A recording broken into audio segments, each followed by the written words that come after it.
Handsome.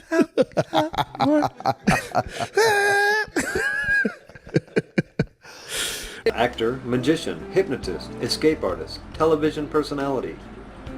There are a lot of parts to make up Steve Crawford.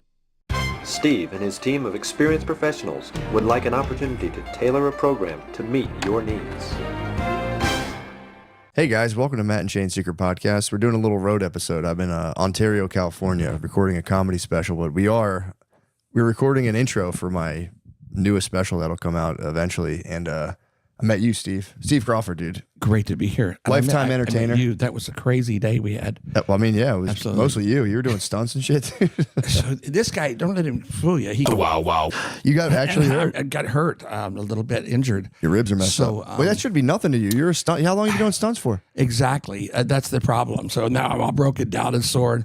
So I did Daredevil stunts on the road for 30, 40 years. And that was for state fairs, festivals. How'd you get into that?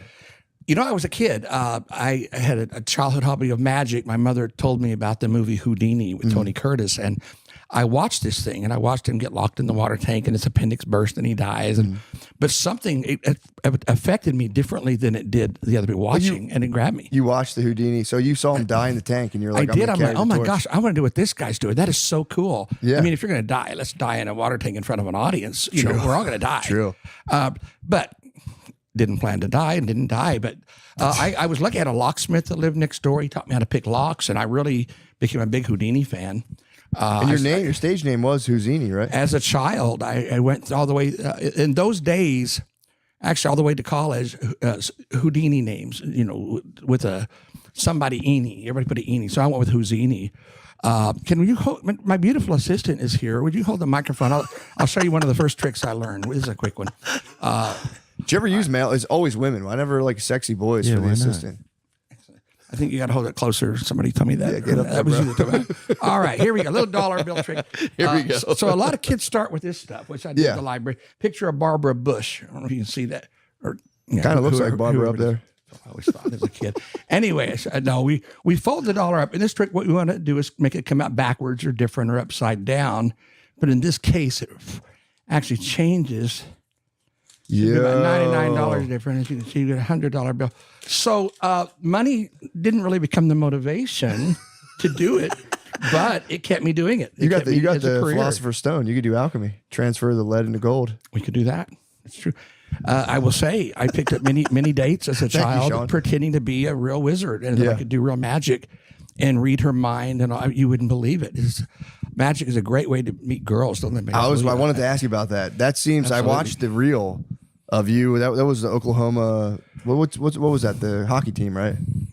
Oh, you saw one of my sports events doing illusions.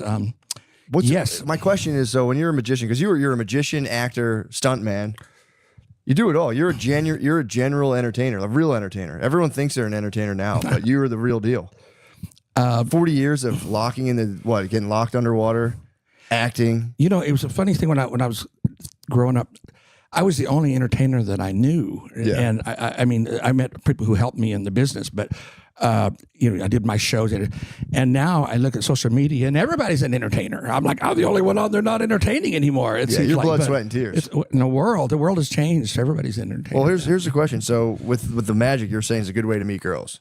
When's the first time you converted magic skills into just some? I don't know how graphic you want to get. So often. Well, I've got one true story, and it's a no joke. There's a victims protection order on file in Oklahoma. Hold up, bro. On you or the person? The girl who had a fatal attraction, and it was this that in '81 I opened for Alice Cooper. I was his opening act. We did some illusions, and I was a good guy. Backstage, I met with the people who won the radio passes to come backstage, you know, and friendly and.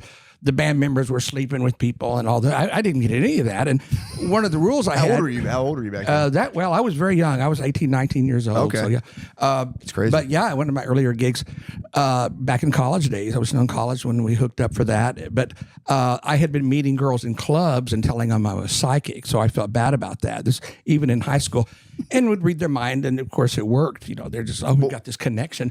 But I had a rule I would never go out with a girl that I met at a show. Because what they see in the show is not who you are. I mean, you're you're playing a role. You're a daredevil stunt guy with security around you, and I mean, you're playing this image, right? Or you're a funny guy in a show, whatever it is. So those people don't know you. So I broke the rule one time, and boy, it was crazy.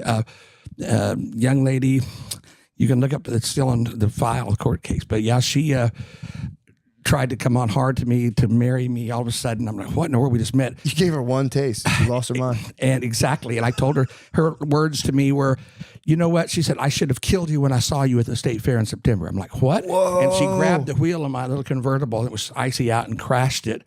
And then broke in my house later, stole stuff. There were gas stoves in those days. I was a single guy and turned on all the gas, blew out the pilot lights, and then attacked me through the back door. So everybody on our city block there went to court, and we won. And bro, but I learned my lesson. How many times did you pipe her down? One time. Just once. It was once. She got to taste the amazing what in the world? Once. And I just don't know. I don't know what to say about it, except, I don't think it's a good idea to commingle, That makes sense. That's kind of smart. Really so you were that smart, that young to keep it separate. Because that's a good insight to know. Like, dude, this is all glitz and glam. Yeah. It's true. And I learned the lesson. So I really wanted to ask you about that, because doing the county fairs must have been crazy. Like, what were some of the stunts? What was like the craziest stunt you did at like a county fair? Everybody had a favorite. And so at state fairs, we did about 25 state fairs starting in September through November. West Palm Springs, Florida kicks off early February, and Shreveport, Louisiana, not my favorite fair, but that ran right into Thanksgiving. So there was a ton of fairs, and so we had ground acts, family shows, animal circus, kids circus. I did circus sideshow, illusion. So we had that going. Then I booked a secondary act, which was the Daredevil stunt. So one of those was locked upside down in the water torture cell that Houdini inspired, strapped to roller coaster tracks, and a straitjacket, had to dive out of the way right before it crashes through, from a screen. What? Hanging from burning rope straitjackets in the air. But there were other markets for swimming pool events. Anybody with a backyard pool could hire me, bring their padlocks and chain me up to weights and throw me in the pool. And if you had $5,000, I was available to do it. And some close calls, but I made it through that. What was a close call? Well, there were a lot of close calls. I wouldn't even know where to begin. I don't know which was the first. So here's the question. There were some accidents. If someone hired you at like their pool to escape, and you died in their pool, what's the deal with that? I would sue myself. So I had a $2 million liability policy that if myself or anyone else was ever injured at one of my shows, that it would pay off. So my first step would be sue myself because I was injured at my show. It's kind of That was kind of my plan anyway. Get rich off the accident. But anyway. So what were the babes like at the county fair? Because I know Alice Cooper, obviously, you're probably crowing, but like at the county fair, what's that like? Well, exactly. Use your imagination, and the smaller the fair, the smaller the town. Yeah, I love small town. I'm from a small town. So, but people to be honest, we joke about that, and there was a lot of flirty, horror types, I guess you could say, but there was a lot of very, very sweet people, and I mean it sincerely. My favorite guests, they came every year, just really good people, honestly. Yeah, that's from cool. This community. That's cool, because I always wonder about that, because that's like, and you kept it to the code that whole time. You just only broke once for that one lady. Absolutely. I think it was my fingers. I always practice with my fingers. You want to see a finger trick? You want to do something? Wait, we're talking about the hose right now. It's another magic trick. All right. Lovely assistant. Go ahead. I'm going to have you lay your mic down. You got to do this one with me. All right. Would you hold this one? So actually, magicians, we do use our hands to exercise a little bit to get our magic going. If you do this, hold your hands like this. Clasp your fingers together. Now wiggle your first finger. Wiggle your little finger. Good. You're very good, talented yourself. Okay, now separate. Now we're going to go down. Now, can you keep turning to go all the way out? It's a little bit of a stretch. If you're watching this or try it at home, to get all the way out. Now, reverse your arms and lock them like that. Except kind of hold them up high. There you go. Now, wiggle the first finger. And the little, and go, ah, oh. Linda Blair taught me that one, actually. What'd you do? Woo. Twist your arms around, right? Oh, I couldn't do that. I didn't either. Anyway, I tried.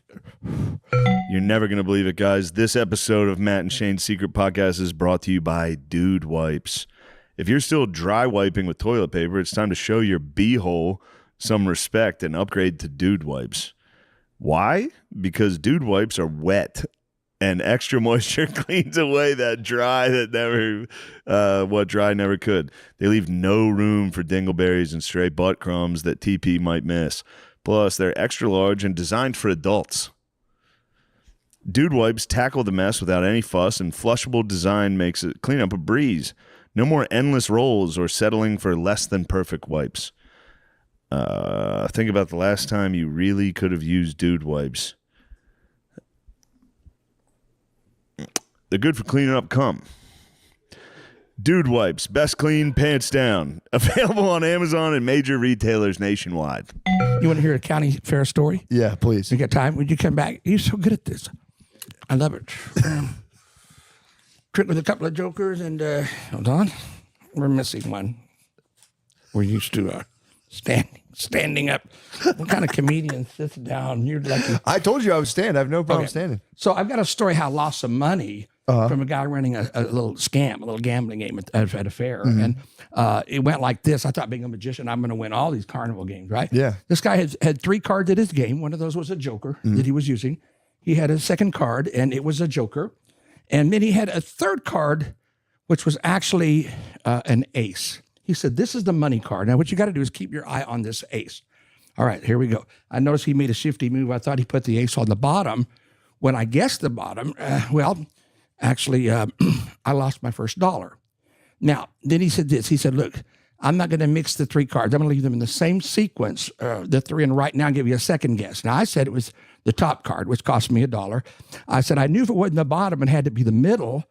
And, well, that one cost me $1. I said, okay, now you're using more than 3 cards. He said, that'll cost you $1. I said, you've taken the ace out of the game. He said, that'll cost you $1. Anyway, I owed him $5. Here's where he got me. He said, look, there's an ace. Would you hold that one? Yep. He said, here's a joker.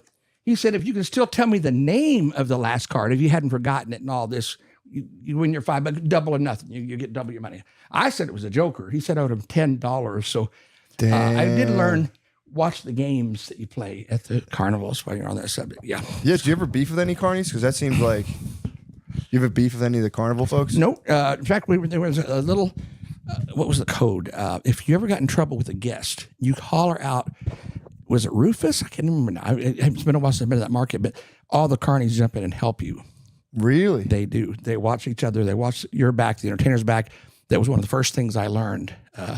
That's kind of a family. It's kind of cool. Absolutely. Yeah. So what would you do then? So if you were on the road like that and you weren't like, taking advantage of the babes, not in like a bad way, but I'm saying they're plentiful, I would imagine. Mm-hmm. What would you do? Like, you just chill all day and like do magic? Like, you're talking about? I'm sorry. After the show? Yeah. What would you do? There was no break at a fair. You open up in the afternoon. You do some shows. You run them into the night, and then you go back and you're just wore out. You've been outdoors all day. Typically, a lot of indoor events. Mm-hmm. But yeah, and go back to your room and hide.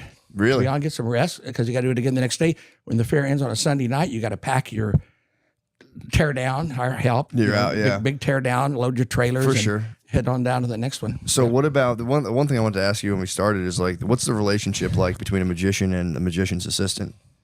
That seems like it's an erotic. I don't want to keep like hammering on this, but it seems like an erotic situation. Like, how do you handle that? Yes, it could be. It's all, you keep it in the back of your head. So unfortunately, they never knew. They never knew my thoughts. No, I actually very respectful. Yeah. We'd hire dancers. We would hire people that, were there for the art and did a good job. And honestly, we became good friends. That's cool. I never made a move on an assistant. But there were some I certainly liked. I think they liked me, but we just left it at that. You're a professional as hell. I guess that's how you do it for 40 years, man. Otherwise. 40 years. It was that long till I could get out of it. And I did comedy clubs in the 80s. Did I hear about that? No. So I had 3 comedy club acts. And it was an agent that convinced me to do this. Keeping in mind, I'm an actor. I wanted to be a comedian, but I never really was that funny. I mean, honestly, I didn't think. But so we developed 3 acts that we booked into the comedy clubs, and one was a pickpocket comedy thing, and one was a monologue with some magic. And the third one is the reason I got out of doing comedy clubs. I had a problem with myself doing this with anybody. I went right in as a headliner. I think a comedy club, you need people to start in the beginning, an opener, a middler, and then you work your way up, and you got real talented comedians out there. But I had an act that just booked the year up like that as right off the bat, ran it right in as a headliner, because there was no choice but to put it there. And why it booked was the ticket sales, and it's the hypnosis show. So I became a certified clinical hypnotist. Oh, you majored in psychology. I was actually an acting theater major with a minor in psychology. But then I became a member of the National Guild of Hypnotists, and I went into these sessions where we learned how to hypnotize people. And I screwed them up. I messed with them. You had to work with real people, right? And tell them that their watch is gone. Well, I would really steal their watch. And then I would touch their eyes and then put my fingers here and say, you're going to feel something touch you. And then I would touch with my other hand. And I was doing magic on these people, right? And then when we came out, all the guests are sharing the stories of what happened. And the certifiers are like, what happened? He did what? And, even with kids, we hypnotize kids. But honestly, people are crying. They're talking about their problems. I thought I would never be a doctor. I could never be a clinical hypnotist. At the shows, people would get hypnotized. But in the shows, it was an animal. So yes, a comedian to me is not a hypnotist or vice versa. That a comedian is a comedian. And so here we are in there booked as the headliner, because you got to do a lengthy show. You got to bring people up an hour, and it's got to be in that spot. And it was a very popular act. So there was a change at the end of the 80s where there were less comedy clubs. So I got in for commercial reasons again. And I like to switch things up because I get bored. Change the market some. And the clubs are going down, and so I had an opportunity to stay on. And I think I heard that Jokers was one of the clubs we were working with, wanted now their people to go with them full time or something. There were some changes going on, and I thought, you know what? There's some great comedians that I met while I was out there, and those guys, they deserved the comedy club. So I left them alone. So I left it out. I got out of there. And, principled man. So what were the shows? So you would hypnotize people and steal their stuff? So pickpocketing was actually a separate thing, but when I was referring to when we were practicing with real people and real problems, we would go into a room with them alone as part of your training to get certified as a clinical hypnotist. Yeah. To help you with problems. And I just couldn't resist. I'm like, oh my gosh. You tell them their watch is gone and now they don't see it. And you show them a coin and you tell them it's a different coin. And they believe it's a different coin. How does it work? In these tests. Well, this is all through mental program, right? You relax a person. Hypnosis works this way. You get someone in a very relaxed state of mind. They go to an alpha pattern, and now you can speak to the subconscious mind. You don't have to go to a clinical hypnotist to try some tricks at home. For example, if you're worried about remembering something tomorrow, a better word is recall, because it's always in there, but you want to be able to recall. So you relax into this, like you're falling asleep, right? Very relaxed. And then you look and you picture the shower curtain and tell yourself, when I see this shower curtain, this thought will pop in my mind, so you won't forget it. Yeah. And watch, the trick to this is, the fun thing about it is this. The next day, a year later, 20 years later, when you see the shower curtain, it will pop this trigger in this thought. And you go, wow. Then you begin to realize, oh, this stuff really works. It's not all just a show. I mean, a lot of it is a show, but that you can really do that. Or the subconscious mind is so amazing. Most of us have an internal clock in the subconscious mind. You tell yourself, I need to wake up at a certain time as you fall asleep. Watch if you don't wake up either at that time, sometimes on the minute, but usually just a little before, because you know you got to be up at that time. Yeah. Your brain will wake you up. So it's about relaxing and getting into the subconscious. Got you. What was like some of the crazier things you did hypnotizing people? In the shows? Well, making people rigid, laying them on two chairs and standing on their body. It was not a magic trick. It looked like one, but they're so rigid. And then a friend of mine, Dr. Roy Bellows, who's a hypnotist, the next thing I heard, he's in court where somebody came back later and said that they had some back injuries. And stand on the back? Threw that one out. Well, you stand on the front, you put their feet on one chair and their head here, and then you walk on their body. What? It's a classic. It's been around. Who would you do? Men and women or just men? Well, that depends on your fetish. I mean, I don't know. I might try that tonight. I might try to jump on a lady during my hours. Jump right on her belly. It's squish her. Hypnosis. But yeah, it's a lot of fun. They become space aliens. They, raise fun acts in the shows. Yeah. Were you ever tempted to use the hypnosis for like evil purposes? Not on women. I mean, guys, whatever. Just like tricking people, getting like a clone army going. You know what's really weird about that is people ask you too, have you ever used your lock picking skills? Yeah, true. Haven't you ever been tempted to break in? No. I mean, you could take a brick and throw it through the window tomorrow if you really want to break in. It doesn't change you at all. You still are who you are. Yeah. Well, every locksmith knows how to kind of pick locks. Well, sure. But they're like, well, no, I don't want to break in anywhere. You don't need to pick locks to break in somewhere if you want to break in, but we don't want to break in anywhere. You really don't change it. And hopefully the people that do take advantage of their skills, like pickpocketing. I'll admit, as a kid, we used to go down the street and take people's wallets and practice and stuff. And I'm like, oh, I'm not going to steal from anybody. I got to get their money back. But we wanted to practice on strangers, and we did. I'm like, I can't do this. How do you pickpocket? What's the? Well, you don't have a. If you ever watch on, do you have a buckle straw with a strap on it over there? I can't see what you. Nobody got. So like, give me your hand, and so somebody got a watch on here. You grab here, and you would literally pull back. Oh, you pop the strap. Shank, and you squeeze it, and when you pull it away, they don't feel it. So you look for that style watch as a first choice. Yeah. And it was in my comedy club act. I'd bring the person up, and then I would wave it in front of their face. It's okay. I'm going to hypnotize you. You're getting sleepy, and then we'll try a post-hypnotic suggestion. The watch is looking familiar to you, and they're like, "Oh, that's my watch." So it was an inherently funny comedy act. And then I would have them tie my hands behind my back. And it's an old routine. Harry Keller, I think, the magician, invented where you pull your hand out and back in over and over comedy. So I'm flashing the guy's wallet behind his back and show it, and flashing this and flashing that. So take it and then return their keys or something at the end as a finale. We had an occasion in a comedy club once, which caused a real issue, is I added a new bit. So I walked into the audience and I grabbed the proper watch and started picking. Actually, let me go with you. Would you mind helping me? And took a different guy, but I had this guy's watch. So the finale, the new change in this act was at the end. After returning this guy's stuff, everybody laughs. I point to the guy in the audience, "Hey, don't laugh. I got yours too." And you get an extra round of applause, right? I forgot I'd taken it. It was a brand new act. It was in my pocket.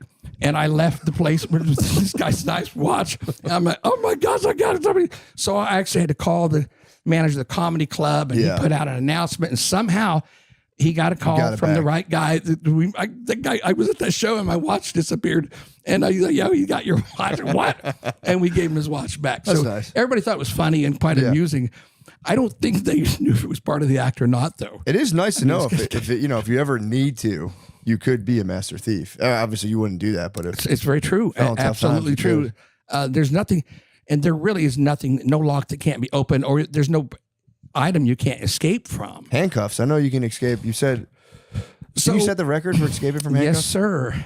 I wasn't going to mention it, but I have a world record. Well, that's boastful. So less than 2 seconds. Came front page news as Steve broke a world record with the escape. We're ready. I've got the stopwatch. Okay, go, G. Yeah, out. Whoa, yeah. Go ahead. Let me see these. All right. Very good. Look at the stopwatch, Steve. 1.47 seconds, and that is less than 2 seconds is a record. Congrats. And I only sent you one picture of, I just want to share that. I when I was stepping away from escapes, getting older, just a few years back, I started doing something unusual for law enforcement groups. I actually got a phone call from a former chief of police, and he was in Oklahoma, and he calls me and he says, "Steve, we've got a problem. People are getting out of the handcuffs. They're getting out of their jails, and they're escaping these things, and they're turning this stuff on the cops. They're leaving them for dead, or or killing them. One, we need your help." And they had a budget, so they would pay me to come in and teach them. I said, "Well, I'll teach you how to get out of things, not just to show you how easy it is to do this stuff. Once you know, is I will show you how to escape from padlocks, handcuffs, and things." With items around you, and then I'll do it after a search, and then I'll do it without touching anything, which is a matter. Well, so we went with 2 things on the cop car, and I've got some photos I can send you. A piece of wire from the windshield wiper. Sometimes I put a person up by the windshield wiper, and you take this flat piece of metal, you can shim the cuffs open right through the notches. You're not really picking the locks. Wait, so how do you get the piece of metal again? Where is it at? Off of a windshield wiper. So you'll see some photos. I'll send you this later today of me holding a windshield wiper out in front of a police station, and then and actually with it in front of the cops, showing them how to use that, and then a piece of metal that I found in the back seat of a spring of a car, if you could dig in to get it. But and then another one was picking padlocks with the stem from reading glasses, which is actually two pieces. You get a shim, you get a, and then there's something completely different, which is going through the shank of a padlock. So anyway, I'm doing this stuff, and we go from local police to, I was connected, put up with an organization that was with the criminal justice system, and it was called the MacGyver 101. And it was a 3-day weekend. They had a guy that was a narcotics, Federal Bureau of Narcotics there, another guy in weapons. I was the only one that was a non-officer. So I don't know if you can actually Google on YouTube. Somebody put it on there once, the handcuff escape and a prison escape. How did you escape from the prison? There's several ways. So I gave him one of the methods that with certain cells you can use that people would take shampoo bottle, toilet paper, remember, stings around you, and block the bolt hole. And when you slam some of those cells, it seems like a shot. That's not I don't give away my best secrets, believe it or not.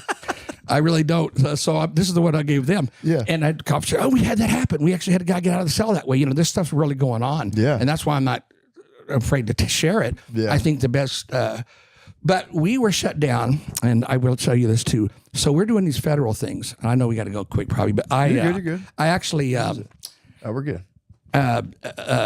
told them I had a second hobby, and it was sneaking into places, testing security at places. So I was trying to make this part of my business. I always wanted to go to stores to show them how much I could steal from them, and then go, here's how I did it. So if you really want to see this stuff, I'll send it to you. I was making this part of my business. We had some customers that I would show them how I could get through their security and get past the bomb squads. And some of these things were so easy.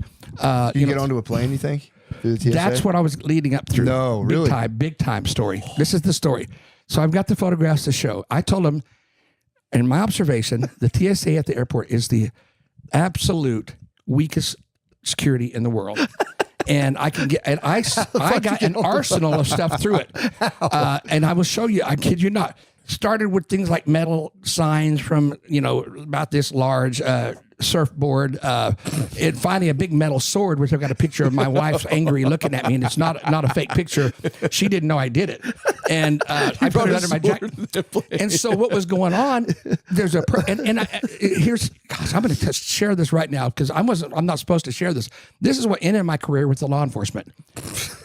I love this story, and I'm sharing it publicly for the first time, and it could get me in some serious trouble. I kid you not. Yeah. So here's what was going on.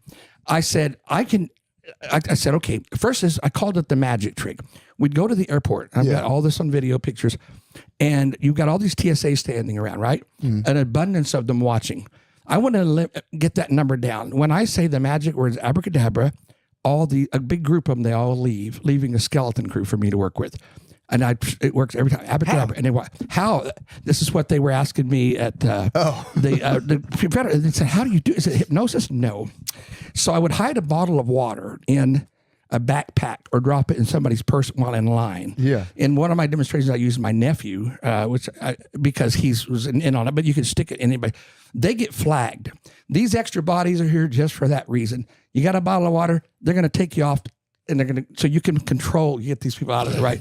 Now they're over there, no harm, no foul. The lady or person gets to leave. It's just a bottle of water, right? But you get rid of them. Now, the next step was this. There's this tray, this table where you roll all your stuff around and you put your stuff in, right? And underneath, there's nothing there. It runs right up to, I guess, what's designed to be a portable x-ray machine. It's got wheels on it. There's a gap underneath this thing, right? So this is blocking the view. You got the people on the computer looking straight down. You got this guy over here telling you got to take your shoes off. You got the guy over here making sure nobody needs help. And you got people crawling all over the floor, putting shoes on the other side. So I would drop the item in the floor and kick it underneath the machine, right? And I'm snapping photos, which is illegal, I found out. And I've got a ton of these from like 20 airports. Kick it. And we were showing them on the screen, showing how I got this, that, and trying to get something done. So the MacGyver 101 team, the people I work for, they wrote a letter to the White House. I guess the criminal justice system did. And we got a nice letter. And I got a big certificate. Wonderful, all your stuff you've done. This is going to cause some changes. We want to fly you to Washington a certain month for this round table thing they do once a year. What? And my stuff would go right to the government. Suddenly, my sister, who lives in Hawaii at the time, gets a call. I don't know why the guy couldn't find me.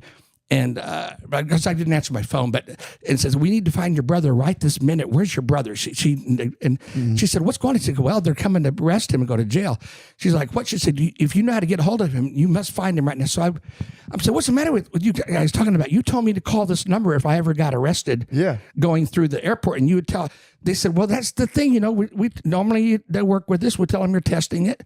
Or we would talk to the judge and you're working for us, you're helping. Yeah. And he said, no, he said, the TSA are pissed. He said, these guys, they say they're going to make an example out of you. What? That you're guilty of several felonies. Not only did you not work you're not a lot in law enforcement. Yeah. That you took pictures, you manipulated officers and bragged about it out of the area and endangered lives by showing people how to do this. Who'd you show though? I put it all over social media. Oh, fuck. Everyone. And I told him I was going to do it.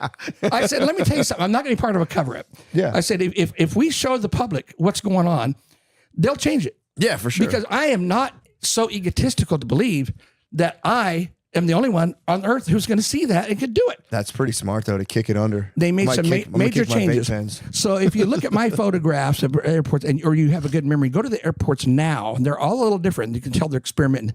They've changed some things. They've got a wall they're putting now under the thing that runs further back, so you can't control something right up to the. To kick it under. They've got a machine now to bring the carts back around that they've made. They're finding ways to complicate this thing, and I'm very thankful that happened. Why did they arrest you? How'd you get out of that? So they were looking for me, and my guy, he says, I need you to hide. I'm like, what?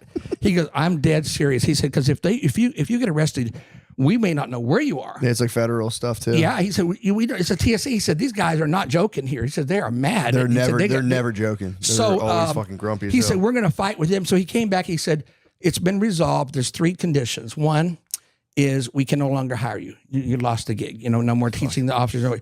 We got to end this. No more airports. No nothing. Number 2, you got to delete all your social media posts, which I did not do. I still see some pop up in memories, but somebody deleted some of them. And they said, number 3, they want to meet you in person. I'm like, why do they want to meet me in person? He goes, I don't know. They just want to see. No. I said, I'm going to do everything but that. Yeah. Because that sounds like a trap. Yeah, really. Turn yourself. I'm not an idiot. But anyway, so no, I never. They said, and he told that part of the condition. Not only can you not tell anybody what you did, you can't tell them why you can't do it anymore. This thing just has to go away now. Yeah, just disappear. So that's why this is the first time I've shared it, and I'm a little upset. That's kind of annoying, man. How big was the sword you got through? How big what? How big was the sword that you got through? Oh my gosh! I should have sent you that picture. It was from the floor to here. What'd you do with it once you got through the security? Well, I carried it around, but it looked like this. I took it out the plane. Did you get weird looks with the sword?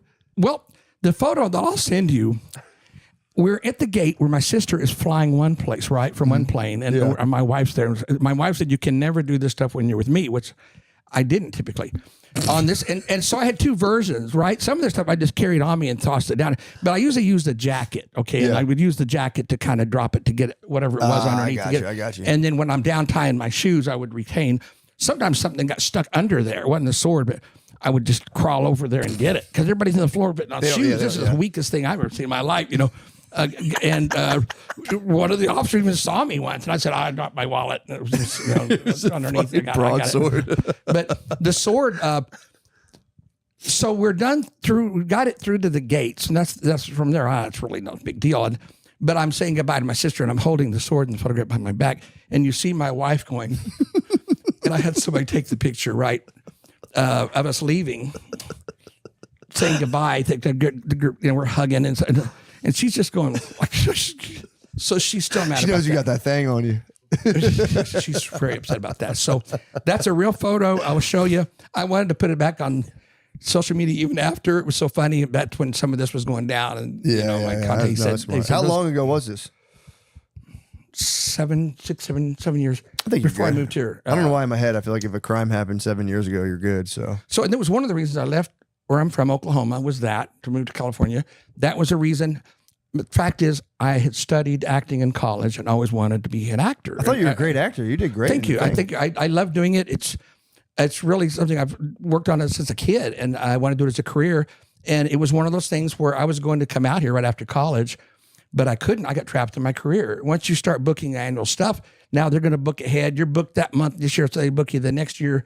And next thing you know, 30, 40 years has gone by, and you're just, and so it really took COVID as well to shut everything down. And I said, I'm never looking back, to go into acting full time. Did you get any long-term injuries from doing like stunts and stuff? Covered with them. Are you really? Absolutely. Yeah, covered with them. I did an air show stunt, did an escape, and I had a bad landing. How high up? More than 10,000 feet. But it's not, it was an escape from a box, which was a thing where the audience thinks that they're going to. I was actually booked by a man named Etzel Ford. He has an air show team, and he came to me. He said, I know you do stunts. He said, can you do something for air shows? He said, we need a new act or something to go with us. And he said, in air shows, in most shows, you want people to think you're going to die in a stunt show, but in an air show, you want them to know you're going to die. And I said, I had the idea. What if the audience thinks they're going to die? He said, even better. So in this effect, I drop in the plane in the box, and the audience is told it's falling out of control. So they take it up in the plane, and the audience can see the chute open, and they go, Steve was open to shoot.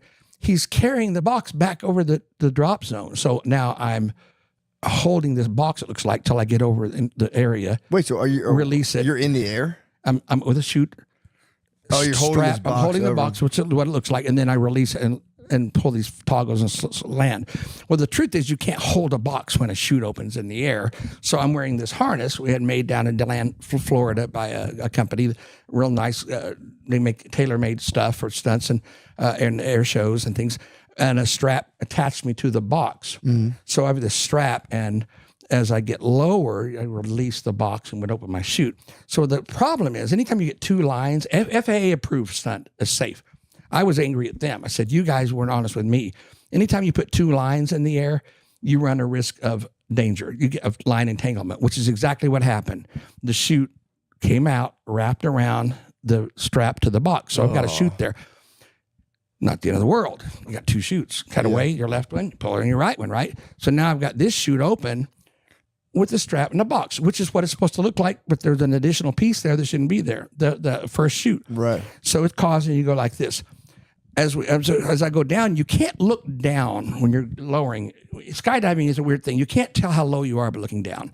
You have to look at the horizon. So about 50 feet from the ground, looking out that way, you can tell where that is. You slow your descent normally, right? So in my act, is I cut away and then slow my descent, right? So the horizon is just doing this. I couldn't tell, and I couldn't cut it away because I didn't know who I'm going to kill, right? This whole thing could land anywhere. So I'm trying to focus to see where I am, and that's the last thing I remember. I had a concussion. I've got the short socks, the nerd socks. You can see the scar right there. On my, why are short socks nerd socks? I saw you in one of your acts. Some of the audience brought that up, and you showed them your socks. And I don't remember that. You don't remember that? It's on YouTube right now. Socks. It's on right now. You're having to yell things out of the audience. Oh, yeah. And one of the guys says something about this short socks. Oh, they were saying black ankle socks. They were saying ankle socks. Yeah. So right here's, you can see the scar right there, right? Damn. Yeah, I got one on both sides. But I broke my hip. Oh. I broke that ankle too, but this one got crushed and most of the internal parts came out. It took forever to heal from that one. Broke the jaw. I've got scars on my arm still from it. And so this was a long time ago. So it took forever to get well. But I had a chute opener, I'd be dead. It was just what you'd say a hard landing. Yeah. And I tell you, it amazes me. People in the old Army, those guys never did have opportunities. They always came down hard. I don't know how they did it. That's crazy. Commendable that they would ever put up with that. But yeah. So yeah, I had spikes through my body one time. There was a guy who'd hired me before. It was a thing where I used to get chained in a chair, and we'd had a martial artist with a screen with spikes, and he would come running down. I'm gagged, and he would kick through this thing after a 10-second countdown, and I would roll under him basically. Come out. And so this guy hires me, and he says, "Can you do this act? I'm going to have people bring stuff to the show." I'm like, I'm exhausted. And he's got a pole in the stage, like a flagpole. He goes, "We're going to wrap you around this pole instead." I'm like, okay. And I said, we'll do a pair of handcuffs. Give me 10 seconds to get out. And then he has people bring stuff to the show and brings it up on the stage. I'm like, what in the world are you doing? He's an EMC. He had hired me 10 years before. Was it EMC? What's that? You said EMC? He was the MC of the show. MC of the show. I got you. And the promoter. He had hired several acts. So he brought me back for this finale, and people were chaining me up. And I'm like, okay. I said, I need a full minute to escape from this. He gags my mouth, and they get the screen ready, and he says, how many of y'all think Steve can get out of this in the 10 seconds he originally promised? I'm like, Whoa. Punchline's got to be coming, right? Got to be a punchline. And everybody applauds, and he says, put it in place. And he stands up, and he says, 10. Now I'm like, are you kidding me? What? And I'm like, I didn't have a chance, right? So I just turned my back to the spikes and this thing, and I've still got here. What the fuck, man? Crush. And the sad thing, and I wish my brain had been in the right place to not move an inch, that the audience broke out into applause because they thought I disappeared. And instead, I start moaning and moving, and I'm stabbed, But I wish I had not done that now. I didn't realize. Well, if you didn't move, you would have been fine. They thought I was gone. The curtain would have shut, into the show, and everybody thought I disappeared. And then this thing starts moving. They're like, uh-oh. So anyway, I'm like, dude, why did you do that? He goes, I thought you were kidding. And he said, man, I've seen you a million times. He goes, I thought you could just, it's like, and you're out. I've seen you do it. Yeah, it's kind of crazy to have to confirm that. Thanks a lot. How big are the spikes? Oh, my God. Oh. One of them, went right by my spinal cord, Oh, dude. I'd been paralyzed. What? Do we have time to do another magic trick, or we don't? I think we have time. Well, the one thing I wanted to ask you about, we have a half an hour. We're good. This episode of Matt and Shane's Secret Podcast is brought to you by Dude Wipes. Riff prompts. When you wipe, are you sitting or standing? I started out sitting today, and then I actually, I'm not lying. I got saved by Dude Wipes today. I was in the bathroom taking a dump at Shane's house, and I had, when it like clings to the side of your butt, kind of. I had a large deposit cling to my butt, and it like literally, did you ever get it on your hand at all when you wipe? I don't want to gross you guys out. Accidentally, have you ever got it on your hand? I did it. It literally happened to me today. Like I got it just a tiny bit on my hand. I was like, "Fuck." Well, that's the joy of the Dude Wipe, an XL wipe for an XL man. No, it came in handy. I would have had it gone home. It was such a disaster that thank God I did that. Guys, whichever way you wipe, it's time to show your beehole some respect and upgrade to Dude Wipes. Dude Wipes tackle the mess without any fuss, and the flushable design makes cleanup a breeze. They leave no room for dingleberries or stray butt crumbs that TP might miss. Plus, they're extra large and designed for adults. So no more endless rolls or settling for less than perfect wipes. Dude Wipes, best clean, pants down. Available on Amazon and at major retailers nationwide. The one thing I wanted to ask you about, we'll definitely do some more magic. You used to be able to hold your breath for 4 minutes. Yep. And now you said you can't hold your breath that long anymore? No. And nor do I know what happened. I've had, a lot of things started to change.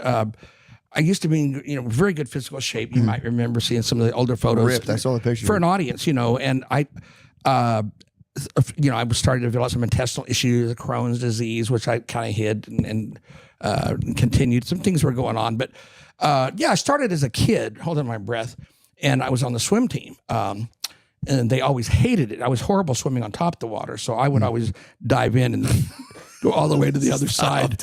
And as we come back, emerge, to finish it up. So I get in, and they're like, "Which stroke were you doing? Which stroke were you doing?" Oh, that was just the regular bicycle, Oh, dude. But they you would just be submerged the whole time? Oh, the first run, all the way to the end. And when I come back, I'd come up to give them a little bit of fairness, but I was fast under the water. There was no rule of how long you stayed under, right? So if there's no really rule in the books, how long you stay. But I practiced all the time. And so, I was comfortable sitting on the bottom of a pool, shimming locks, picking locks, manipulating them open that people would bring. And all honesty, you get 8 or 10 locks. You don't have to open all of them. People didn't realize that necessarily. But, you open the key locks. But I was comfortable. And then I would spread this, pace it out. I wanted to give the audience a good show. Somebody asked me when I was coming out of one of my water effects, which like I did the lake and the box and things, all these, you come out, you're exhausted, you're coughing up water, are you really suffering, or is it all an act? No, I'm really suffering, but it's all self-inflicted. I would stay down there. You would stay as long as you can. Stay underwater as long as you can until you absolutely can't stay under the minute and come up. You're going to be really breathing hard. Did you ever pass out underwater?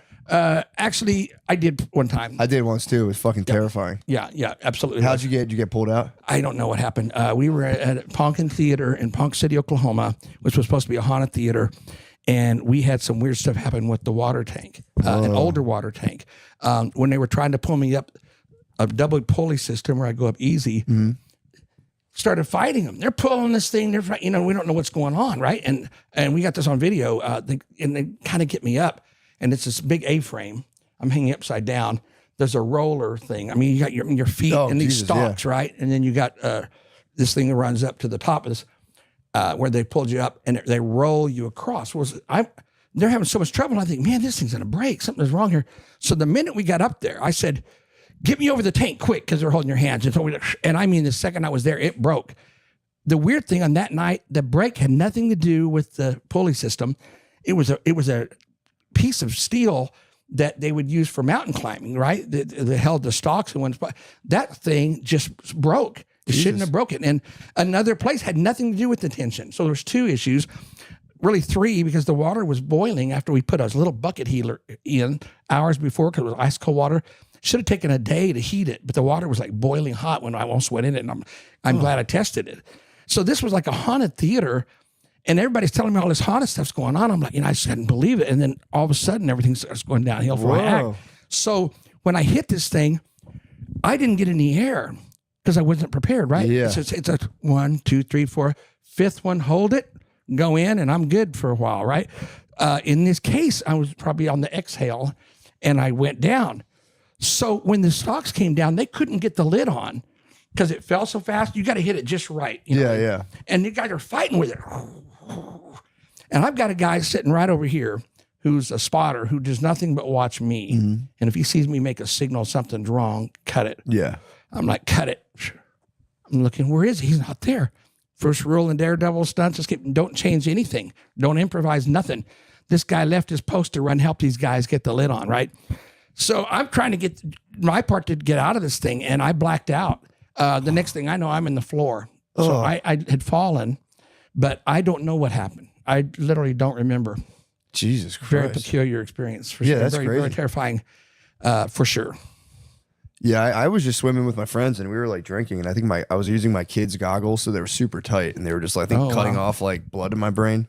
And I tried to go back and forth in the pool, and I was coming back, and I remember coming out of the water just lungs full of breath.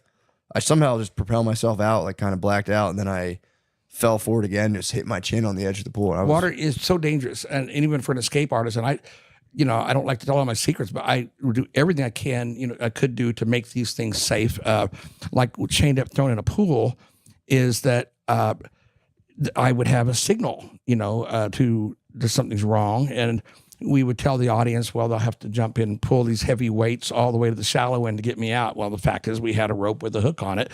But then I'm like suffering later, and I'm asking my guys, because could you see me? And I really couldn't see that well. The water was too chlorinated. I just couldn't see it. Or we're in a lake. I almost died in a lake. I showed you a picture of this, I think, yesterday, coming out of the lake, that was totally unexpected. Wooden box was in a lake, and I did what I had to do to open it, but the wood had sealed, and I mean, it was a tough sucker to get out of there. Once I got out, I'm exhausted, and I'm trying to work my way up. Lo and behold, we've got quicksand or something underneath the water. When I get to shallow enough to walk, it takes me down, and I'm like pulling. It's hard to get my head on wet shoes. They're gone. Yeah. And I mean, I'm fighting to get my feet out of this. And my guys are coming out. So the photo I've got on my phone, if you see, but they're coming out to try to help me, and then they're sinking. Oh, fuck. I've got 5 guys, 10 guys are rescue guys. They can't even get to me, and I'm just like, and I'm so tired. So water. Yeah, water's dangerous. It didn't scare me, but water didn't scare me like some things like height scare me. Yeah. But it's very dangerous. Yeah. It is peaceful though underwater. I have little kids, and we'll go in the pool, and every now and again I'll just disappear from my whole family underwater for a good minute. And it's just the absolutely best. Just the fucking best. Just to go underwater. I can't hear anything for. Yep. And that was my seconds. life. So, circling back to a question you asked, I would sit there underwater and comfortably do my thing and enjoyed the peace and quiet until it was time to come up. But then one day it changed. I just lost that ability. It's crazy. So I went to a doctor and I said, we got a serious problem. I got bookings. I said, listen, I can hold my breath a lot longer than this. I can't hold my breath. I don't know why, as much as I practice. And so they even did a heart test, massaged my heart. They said, this sounds like it's a heart thing. And no, your heart's fine. And they finally said, listen, whatever weirdness it was that you were gifted with, to hold your breath before minutes is just gone. Whoa. You know, your body's changing. Just time for acting. You know, it's time to go to become an actor. Like, I got to survive the last. So the thing that changed was I went from a comfortable performance, because it's a show, even if there's danger, even if it's tough, you know, it's still a show, a comfortable performance to put on a good show of fighting against death, struggling, you know, to a real fight against death where I'm going as fast as I can and suffering every minute. Did you still keep doing them even after? No, I didn't book anymore after that. I had to, but I finished my contract. I mean, I had bookings. I had a religion about it that once the deal is made, you know, you don't pull out. If once you sign, you're going to be there. And I mean, I don't recommend this for everybody, but it's the truth. You know, I did a show with a broken leg once. Not that break, another one for a roller coaster. I had to go do a second show. So how'd you break your leg on a roller coaster? Well, that was a thing where I'm strapped to the roller coaster. I think I showed you those pictures. The straight jacket, and we put a screen up, and the roller coasters come in. I have to dive out before it comes through. And I did this a long time ago. Yeah. Way back. Spring Lake Amusement Park in Oklahoma City was the first one I did, and that was in college, way back. Some other guys have done it since then, but it was my original act. And there was a way I knew that the roller coaster was so close, right? So you don't want to jump out too early or it looks boring. So you got to wait till it gets there and then jump. It caught your leg? What? The roller coaster caught your leg, you're saying? No. I thought it was closer than it was. So it's like with flying that, you know, you don't trust your eyes. You got to trust the instrument. So I had a way of knowing where it was that I didn't trust it. It sounded like it was there. I'm like, I don't have time to jump up and land on this platform. So I just went straight down under the tracks and dropped 15 feet. Oh, Jesus, broke the ankles again. My poor body. You talk about, I had a total hip replacement last November. Yeah. It got so bad I couldn't walk that year, the pain. And I'm like, no, I'm too young for a hip replacement, doctor. But that's the best surgery you can get, boy. I tell you what, I'm really? I can't tell. I've ever had a problem. I'm not as limber as I was, but I will say that, you know, because you're not allowed to stretch after 6 months or something. But we live with it, and I think it was all worth it. Nice. You know? And the one thing I wanted to ask you about was I found this kind of fascinating. You were on, what was the TV show you were on, the cooking show, America's Worst Chef or something? That was very recent. Yeah. Last year, or was it the year before? I lose track of time. I'm doing my acting thing, and there's a strike going on, and I was on a series, an Eli Roth scary series, which was still on Max, playing an exorcist, and we were going to have additional shows, and we got shut down for the strike. And I'm like, oh man, this sucks. And so I asked the union, well, what can we do? They said, well, you can do reality shows. So I am the world's worst cook. I'm really horrible. When I was single, I would throw everything in a bowl, turn on the stove high as it would go, stir it up. Didn't care what it tastes like. Throw all the things that you need to eat in your 4 groups and eat them. Yeah. And but I was on the road eating out my whole life. And then I marry a girl that was a great cook, and she doesn't allow me in the kitchen at all. Period. You know, I made a mess when she leaves to see grandkids or something. You know. Yeah. I've rent the microwave. I've done it. But anyhow, so I auditioned and got on World's Worst Cooks. I think it's pronounced that way. Yeah. It is Worst Cooks in America. World's Worst Cooks. Season 27. And it's crazy. Yeah, 27 seasons, lady, man. That's crazy. Chef Ann Burrell, I think I'm saying it right. Yeah. You know, she died here just 2 weeks ago. That's nuts, man. And it's just so sad. She was a great lady. Yeah. We had a lot of fun on the show. You know, of course, she's yelling at you, and you know, we're hamming it up. The bad cooking was all real. People think I made that stuff up.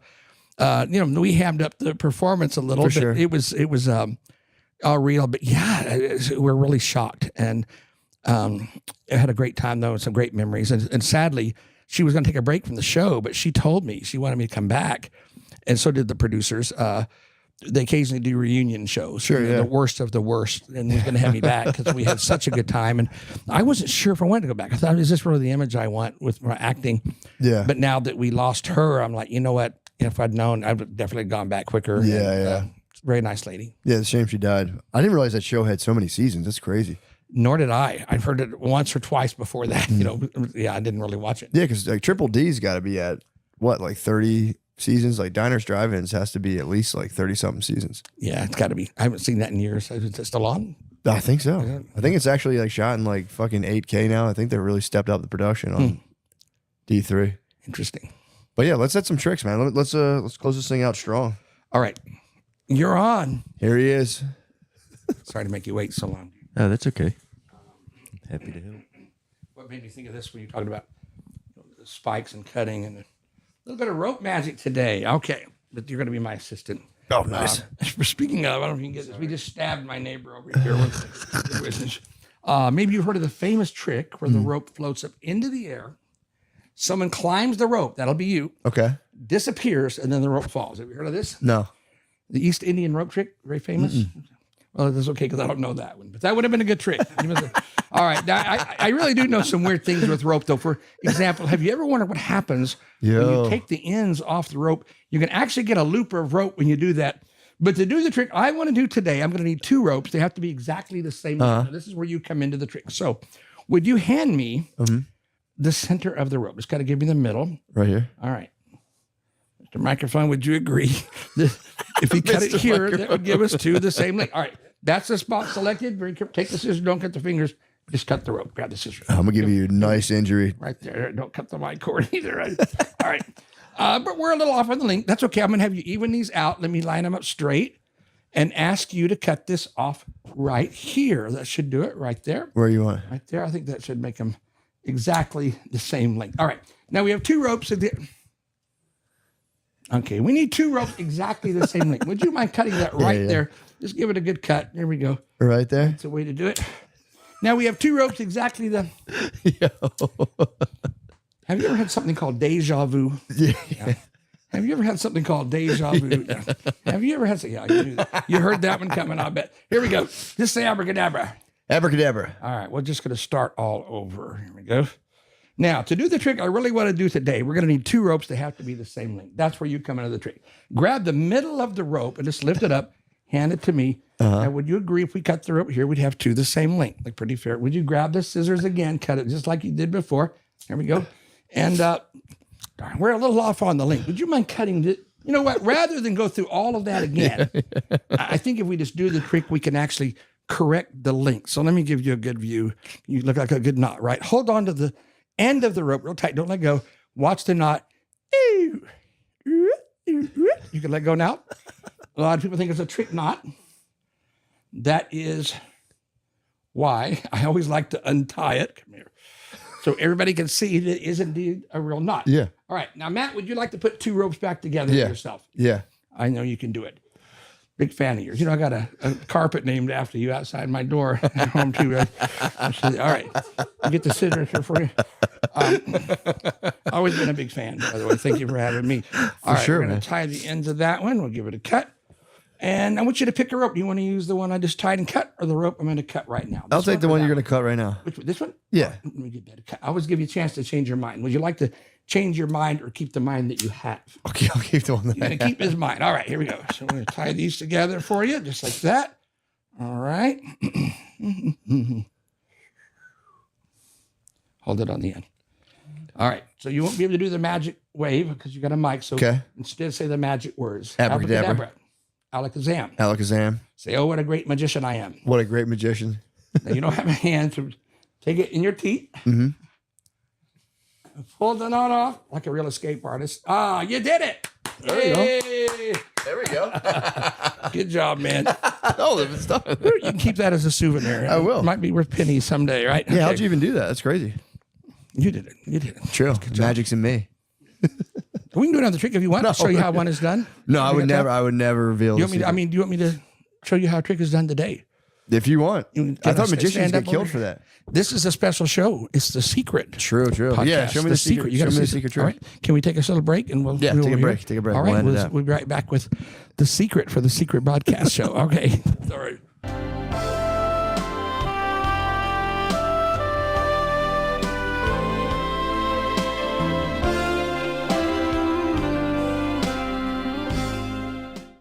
Oh, we're cutting back in. Let me know. All right, we're back. The interview portion. I think the interview portion is concluded, but now we're doing tricks. All right. It's a good interview. That was a great interview. I had fun. Thank you. I had fun. I was talking to the microphone, but we're going to give it off in a minute. But first, a little more magic we promised. We're going to be doing some miracles right now, many as they were done thousands of years ago. Maybe you heard of this one. It's called walking on water. Thank you. No, I was about to tell you, you just got promoted. We do hold both of these things now. Okay, thank you so much. Oh, he's lovely assistant and Mr. Microphone. So beautiful. Okay. This is definitely one of the things we're not going to have a relationship with our assistant, by the way. In case I don't know, man. If you put me around all those carnies, it could get kind of weird out there. All right. So what are we going to do? Well, this is a secret podcast. So I'm going to reveal a secret today. Oh, here we go. Show you a magic trick. Show you how it's done. For this trick, you need a handkerchief, a scarf, and a left hand. You put the handkerchief or scarf all the way in the hand like this. Okay. You make something called a magic pass. We know what a pass is, right? Mm-hmm. I'll go up to Mr. Microphone and go, hi. Not doing that kind of pass. We've already established that. A magic pass. You do this. Now we have an egg, and the scarf or handkerchief has jumped into my pocket. Yo. Right. As promised. All right. You ready to see the secret? Let's see the secret. Actually, I bought it by mistake. If you ladies need some out there, this is the secret. You put that. All right. Different secret. All right. Yes, the secret to the magic trick, and this is a trick egg. It's a plastic egg laid by a very sick bird, and there's a hole in the back of the egg. Kind of a letdown when you see how these work. And you need 2 handkerchiefs to do the trick. All right, here's what you do. You hide the egg in your hand, hold both hands the same. You come out in a natural way.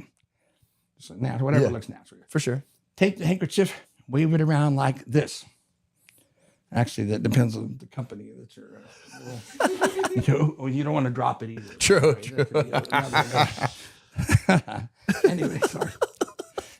You're getting paid, right? That's all that matters. Okay, here we go. He's actually really wealthy. Oh, okay, really? Yeah. Well, maybe we could renegotiate this relationship after all. You didn't tell me that. Okay. So he's in the top 3%, I would say, in the country. Wow. 3% of what? Earners. Really? Amazing. Congratulations. Apparently he has a huge dick. I don't want to make it weird, but he has a huge dick. This job pays a lot. Huh? He's got a huge dick, too. Oh, yes. Money, big dick. I guess you're getting a lot of fans right now.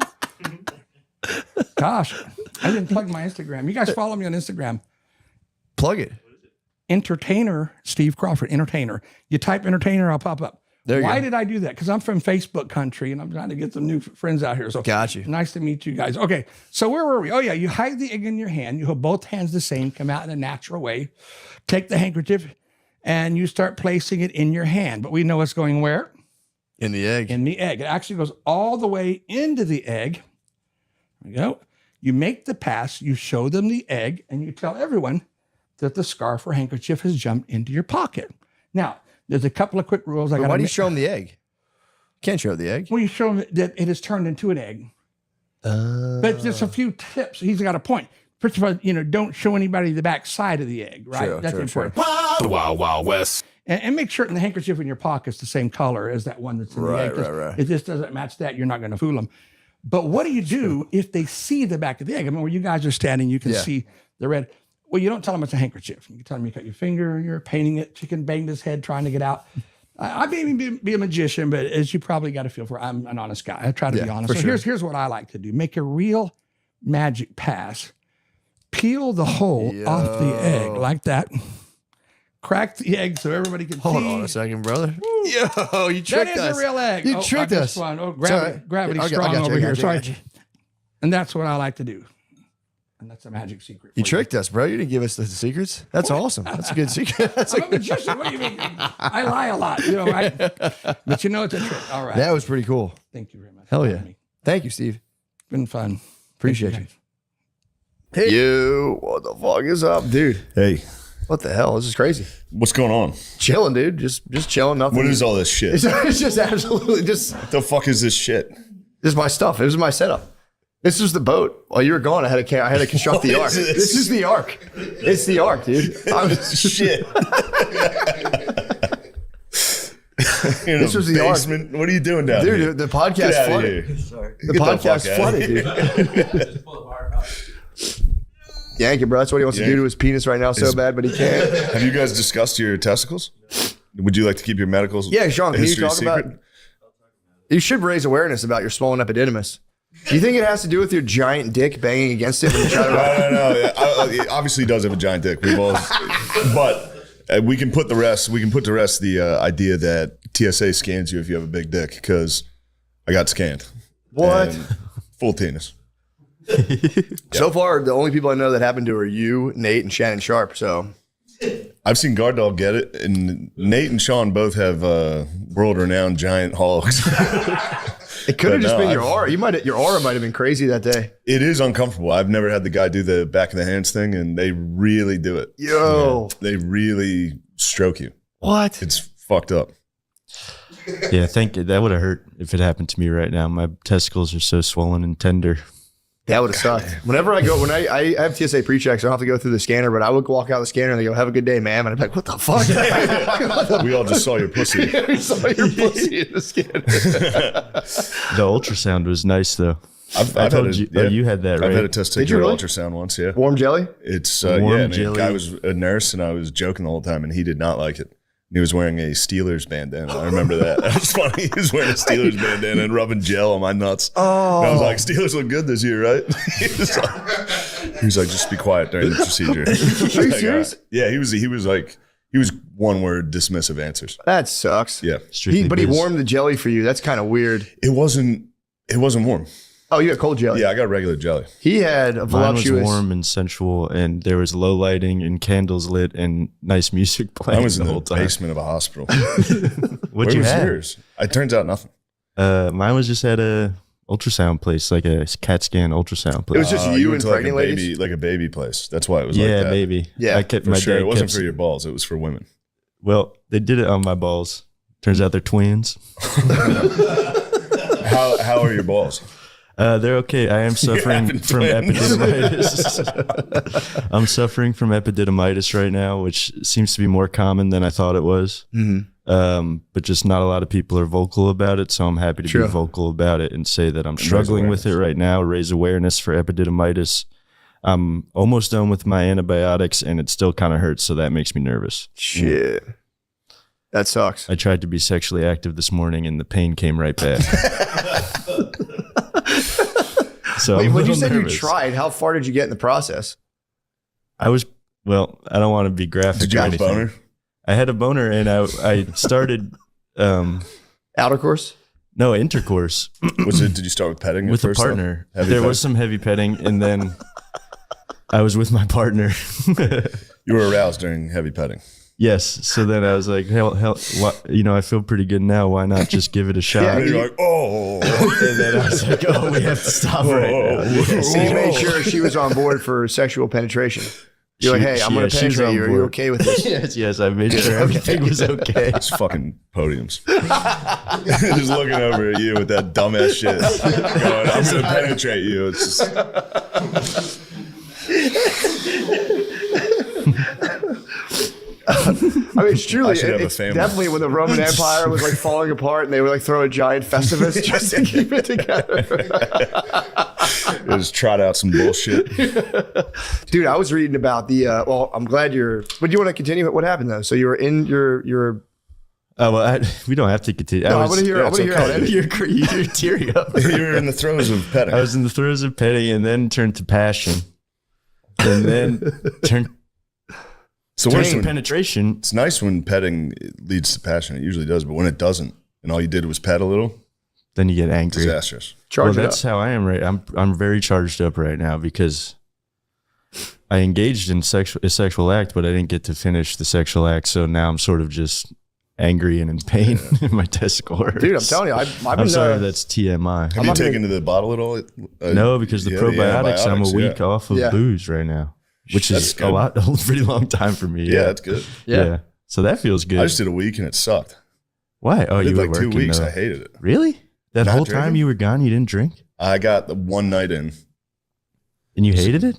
I hated not drinking. Yeah, it's fucking boring, dude. You wake up at 6 a.m. and work. It feels so good. Not when you're working. I was just so tired. I was just going home and sleeping. True. You're like, I should be hungover. If I'm going to be suffering. Yeah, if I'm gonna, kind of is pointless suffering if you're not hungover. You're like, I could just be hungover and feel bad. I did too. have probably the best break in the sobriety, though. I worked for a week, and then the one night I had off, I went to a bar in Atlanta. I was sitting upstairs, and they were like, "Hey, Charles Barkley just got here." And I was like, I got to say hi to him before we leave. Yeah. It's like, there's no way he knows who I am. Got down there, he was like, "Hey, tires." I was like, "Let's go." And then me and Charles Barkley got fucked up. That's awesome.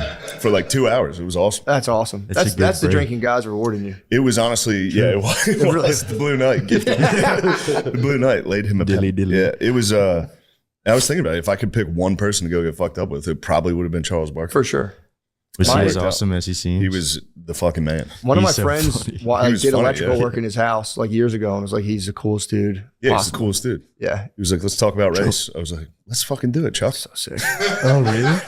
Let's do it. Yeah. Do anything you want, Chuck. Yeah. Turns out me and him agree on a lot. Chuck. That's awesome. So that was a good night.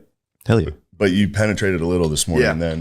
And I had to give up because it just hurt so bad, and I felt so much shame. I felt like less of a man because I couldn't continue. That happens. I felt like That happens. The Blue Night giveth, the Blue Night taketh away. And yeah, you feel like less of a man. It's the worst when the girl's like, "That's okay." You go, "Shut the fuck up." yeah, that's kind of dude. It was your fault. So I so got funny. out of ice pack. Like I had to stop and then get an ice pack and sit by myself. Did she get and to be nurse you, angry. or did you have to nurse yourself? I didn't want to be nursed. I was kind of just ashamed of myself.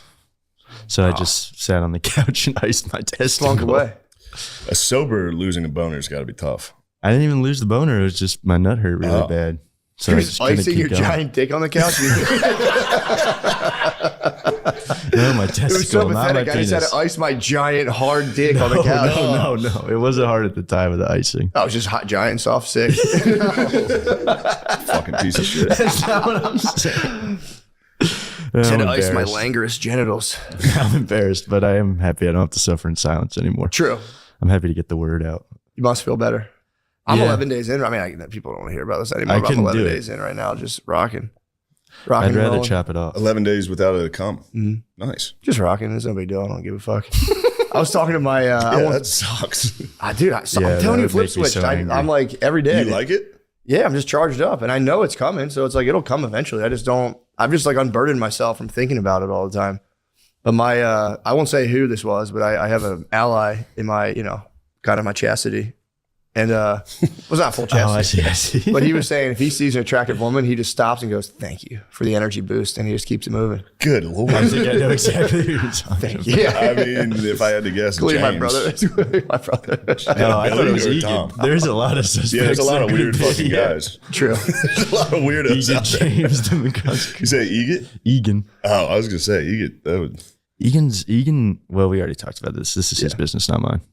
Yeah, Egan's on like 100 days again. Yeah, he's easy. I hope he's not lying though. If it turns out he's lying, sounds- that would dude, really sounds hurt like me. a lie. I thought about that. If you lie He about, does go to confession every week. it could be. I'm lying about no fap. I'm masturbating. If you lie about no fap, that's how you end up like smoking meth with little boys at a youth camp. Once you start lying about sex stuff, I feel like the wheels come off. Yeah. Yeah, if you got to give up lying about sex stuff, probably freshman year of high school. Yeah. That's when everyone's at their peak. They're like, Pussy yeah, dude, I lying. fucking titty fucked her. I had one friend that lied about titty fucking a girl. It's awesome. What a great lie. Yeah, we didn't have sex, but I titty fucked her. I've always admired those guys. And we were all friends. We were like, did he titty fuck you? She was like, no. That's such a sick move. It never occurred to me to just lie about having sex with a lady. It's never my move. I remember I used to lie about saying there was a stretch of time where everybody I grew up with would be like, nah, I don't masturbate. That's weird. Really? Yeah. And like And my early. boys were on some other shit. Well, no, this was like, You guys are We different. were on some other shit. I was too eventually, but there was like about a year when we were like 13 or 12 where everyone was like, nah, that's lame or gay or whatever. We don't do that. It's a great squad. But then we all started doing Was it the wrestling buddies? No, just buddies. Just sodomizing wrestling The buddies. wrestling buddies? I thought you were talking about the like the pillow wrestling buddies. Oh, no. I took a knife to Sodomizing. my wrestling buddy once. Well, for what? All What did you alone. do? Stabbed Hulk Hogan. What? I hung a just to teddy see how bear it from a felt. tree. Yeah, my parents were very. They're upset. Yeah, Yeah, I what was bet. you doing in your room last night? I murdered Hulk Hogan. Yeah, I ripped the stuffing out of a teddy bear and hung it from a tree when I was little, and my parents are similarly like, "What the fuck are you doing?" I'm like, Yeah, "It's it's a funny." real They're like, problem. "That's not funny at all. It's disturbing." I was like, "Whatever." I was done with it.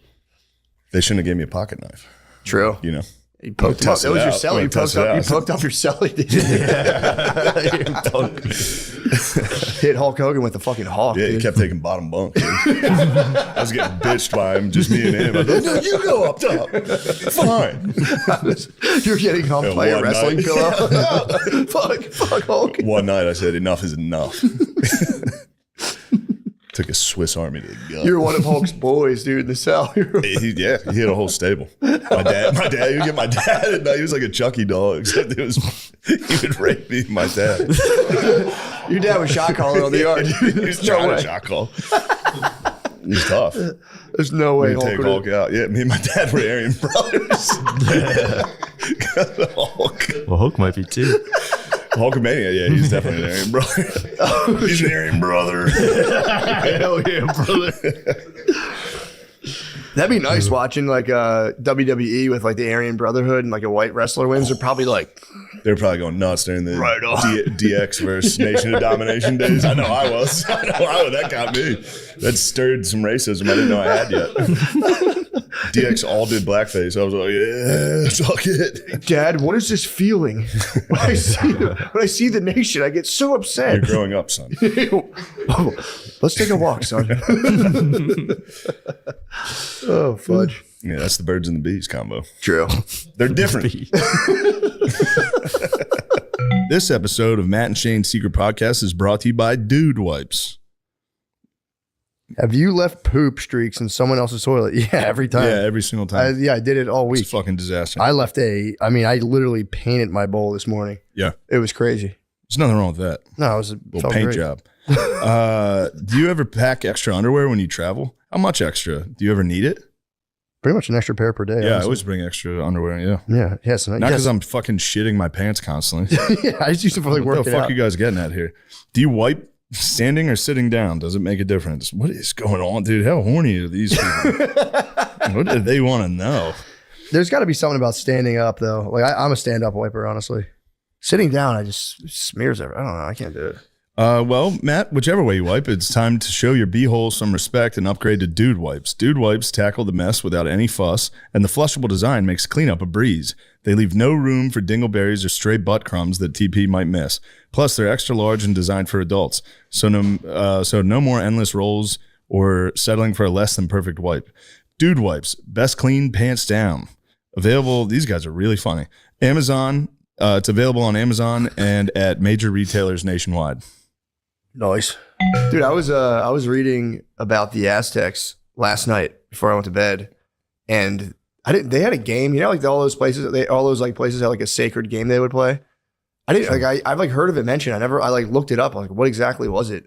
They used to play kind of, it was like soccer mixed with basketball, where It's it was like a human head. That No, whole thing? no. All right. That's what I heard too. No, they would play with a giant rubber. It was a 15-pound bouncy ball, the size of a soccer ball, and you couldn't touch it with your hands or feet. And they would put it in play. They would throw it down like it was like a stone courtyard with like stone walls, and you had to just like run and just fucking hit it with your hip or your elbows or your shoulders. And dudes would like break their bones on it, and you had to try to like bounce it without using your hands or feet.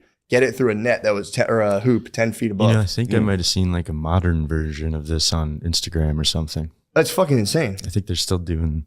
Yeah, hit ball. You hit the ball, shoulder it, and then you can hit like little like targets on the wall. But then if like the losers would a lot of times get sacrificed if it was like an important game. Mm, But yeah, it was fucking nuts. that is nuts. Cortez was none too pleased. He saw it. What the I said, shut this down. What the fuck? It's time for you guys to play football. What was funny was I was reading it. And it was like they're like, dude, the Aztecs were arguably just as advanced as the Spaniards. Like the city. I think we found out. Yeah. They were too darn nice. That's what keeps happening. Everybody that's ever been conquered was just too nice. Too nice, man. They were too It's crazy. Even the who are the people that, on Hispaniola? It's now the Dominican Republic and Haiti, but they were like the Taoni or something, and they apparently Christopher Columbus rolled up on him, and he goes, He wrote in his own journals. Yeah, he was like, these guys would make good slaves. They're docile. Yeah, well, he's like, they're just so nice. He called them naked, basically naked and afraid. He goes, they're so naked and timid. He's like, they're naked and timid. He's like, I'm definitely gonna smack. And they helped him build a settlement. And then something happened. It got fucked up, and he came back and literally destroyed the entire population. Damn. Although a lot of disease kind of was like 80% of it. But yeah, that sucks, bro. To be like at the zenith of your setup and just you're literally slaves for the Spaniards. Worse, they were probably like, dude, when is fucking 1400 gonna be over, dude? This is 1492 sucks. 1492 sucks. Can't wait for 1493. 1493 is gonna be my year. Population's decreased. Our population's decreased by 80%. I can't wait for this year to be over. I'm so done with 1492. It must have been. Yeah, that was a tough time. Yeah, dude. Especially when you find out later on that he called you naked and timid. I'd be so mad if like, dude, they're all naked and fucking scared like bitches. I mean, that would piss me off. All fucking naked and afraid. They were naked. They were literally naked and afraid. They were at the show. Yeah, would have been scary. Yeah, but it was. I was naked and afraid this morning when my testicles started. You're all timid on the couch. Yeah, There's nothing worse than being naked and afraid. Yeah. Every night when I go to bed. Yeah. You're bumping the night. You're naked sleep. I am a naked sleeper. Dude. I don't know how you do That's that. how you scare off criminals. True. With an assault rifle. Oh my God. With an assault Eagles assault rifle and a tiny penis. Get out of here. Yeah, that'd be terrified. I'd rather like just 5 dogs just attack a giant naked man with a tiny penis and if I saw his favorite team on the gun, I'd be like, I'm dead. This guy's something's wrong. This guy's gonna kill me. Yeah. I used to be a naked sleeper. Now I have to wear like at least boxer shorts now because like my kids just, you gotta get up. Yeah. Oh yeah, I gotta get up with them, and they just fucking crawl on. They can climb over their gates now.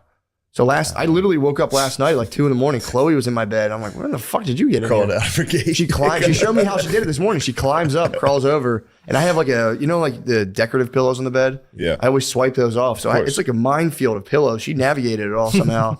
Of just like walking through the pitch black over pillows, climbed over me, didn't wake me up. I know it's played out, but the decorative pillows. Dude. Yeah. Big Pillow got our bitches with that. Yeah. They tricked all the bitches. It's crazy, dude. That's the dumbest thing possible. It's so fucking annoying, dude. You can't even sleep with them. Have you tried to sleep with one like on your chest or something? It's the most uncomfortable. It's the most rough, jagged edged pillow. Tassels on the side. Yeah. They're dumbest. They're the jagged edge. True. I hate them, jagged dude. edge right now. They're so annoying, especially like in the mornings where my babe will be like, help me make the bed. It's like, dude. We gotta stack 8 pillows. Don't put it in like that. I'm like, dude, I'm gonna fucking burn the house down with our whole family. Fucking telling me how to arrange these pillows. I'm going for a walk. Decorative blankets are rough too. Yeah. Yeah. Yeah, we got some scratchy ass blankets. Yeah. Scratchy ass blankets that are they're like 3 feet wide. They're just scarves. Bullshit. Put them on the back of your couch. You're laying down. You go, oh, there's a blanket right there. Never mind. Yeah, I am gonna need women to kind of get it together. Stop getting tricked by fucking marketing and shit. My wife reads her marketing emails. I'm like, you can separate your inbox, dude. Just like the promos deals, and shit. The deals. Adidas 10% off. Yes, I've watched her do it. I'm like, bro, that's terrifying. You can separate your inbox. She's like, no, it's just. I want to see what the deals are. I'm like, dude, I'll see her in bed. I'm like, stop looking at that stuff. Holy shit. She reads her whole inbox. That's crazy. That's who those are for then. I've dude, always wondered. I was like, why do they do this? It's girls. Girls, and they hear the deals, bro, and it just triggers something for them. It's like they're forgers, bro. We're out for the hunt. They're forgers.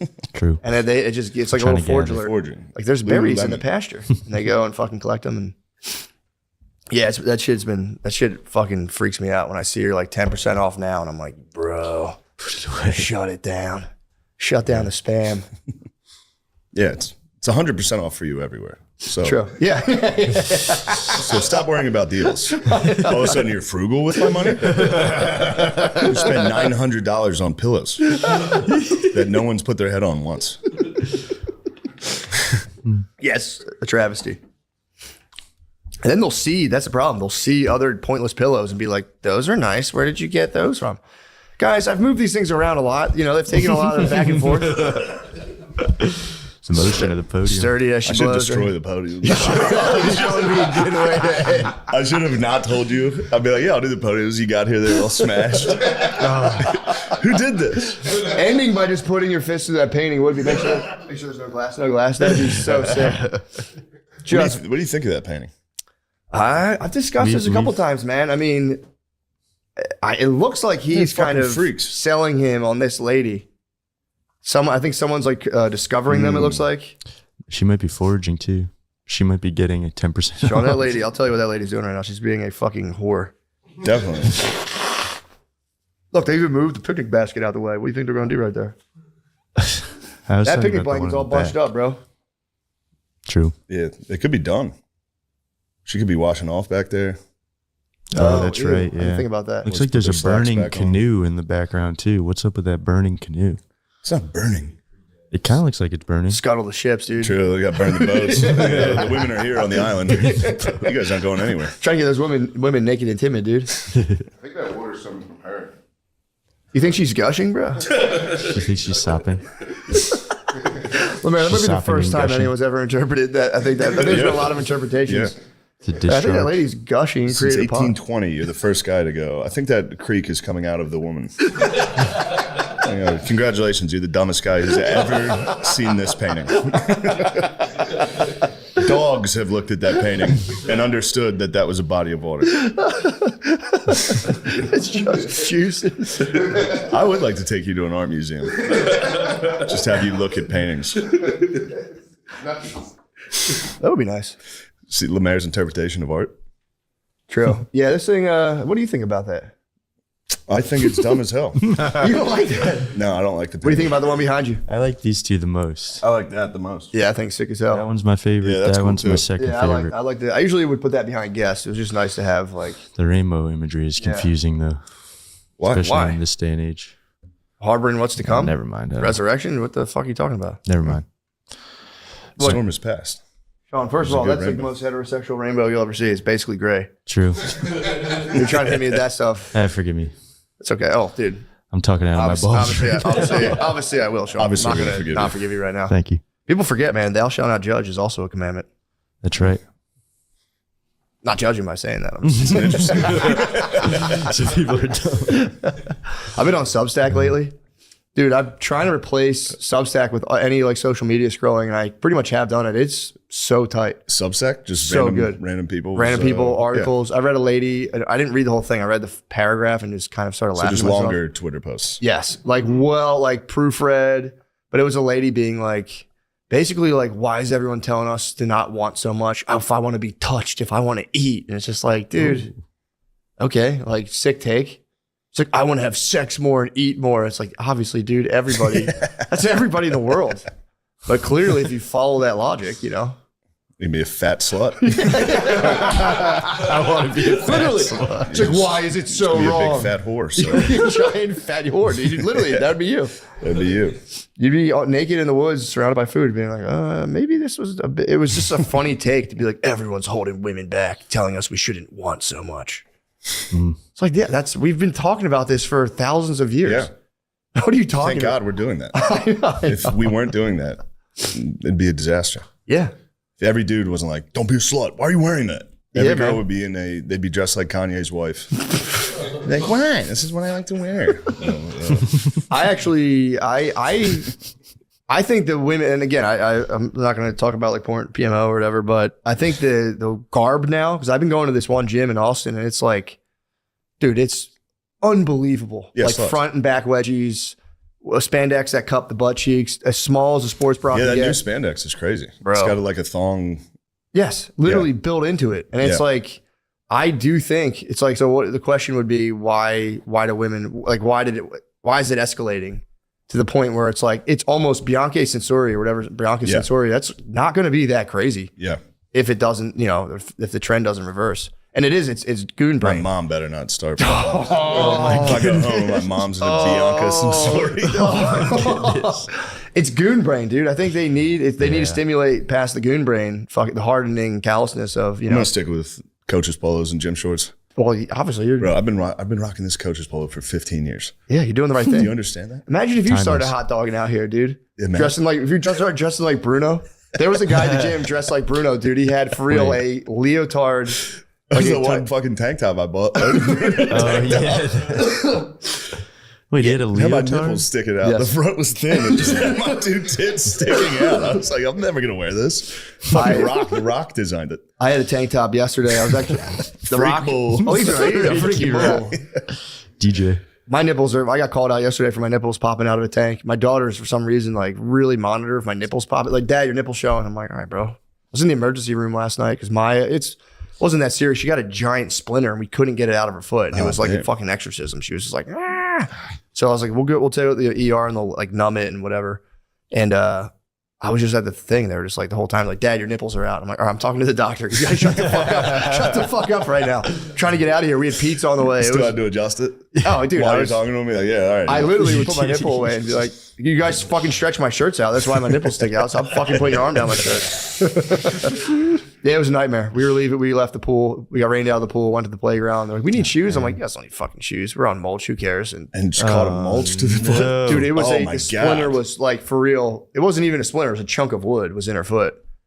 And yeah, we like held her down, tried to get her out. And the guy actually took a needle and he dug it. Because we tried tweezers, didn't work. So we had to use a syringe and like dig in and pop it up. And it was, but they have cream now. They can numb like the spot before they give you like a shot, basically. They put a patch on you. I was like, bro, give me that. I'm gonna start putting that on myself when I get needles. I hate needles. They have it. I'm like, why don't you guys give this to everybody? Dude, that's... When do you get needles? You trying to say I'm on roids, bro? Just wondering. Dude. No, I'm not saying. I got my blood draw. I got my blood draw. I'm not juiced at all. You're jacked. What are you talking about? Man went on a psycho for this match. You're wearing a shark tooth necklace, dude. Obviously, on the juice. That's the telltale sign of being juiced up. Step 1, shark tooth. I promise I'm not. You got cut on your head. You're the liver king, dude. You're fucked up. Sorry, I've been training. I've just been training hard. We're gonna bookend it with love. We're gonna mosh pit in the middle. I've watched every single video. I've watched 20 hours of the Liver King. I wanted to get him on. You called it. I was like, we got to get him on. You're like, I don't know, man. He's a loose cannon, bro. Yeah, he is. He's a loose cannon. You know, I don't want him coming for. I don't want him coming for our families next. That'd be terrible. He's not gonna kill you though. You've got a family. He wouldn't take you away from them. Oh, is that what his defense was? Yeah, he's not trying to kill anybody. That checks out then. Okay. He just wants to deliver a box to the comedy club. That's what he got arrested for. They're like, it's a bomb. No, because I was wondering too. I'm like, all right, he's making weird videos. Why'd they arrest him? There was one where it was like very dark and threatening. He's doing bear crawls up and down the hallway of the Four Seasons, being like, Joe Rogan. But no, there was one like something about like, I can't wait to meet your family or something. It was like open-ended and very threatening. I was like, oh, okay, never mind. I can see why they fucking... I would not want that guy on my ass. If that guy was on my fucking ass, that'd be a tough one to have on your ass. It's the toughest. So like, who the fuck else would be? Joe Rogan. To have him on your ass. God damn, dude. If Joe Morgan was like, I'm going to fucking get your ass, you'd be like, oh, shit. That's true. That would suck as well. Joe Morgan was doing bear crawls in a hallway. Oh, like, I'm going to fucking kill you.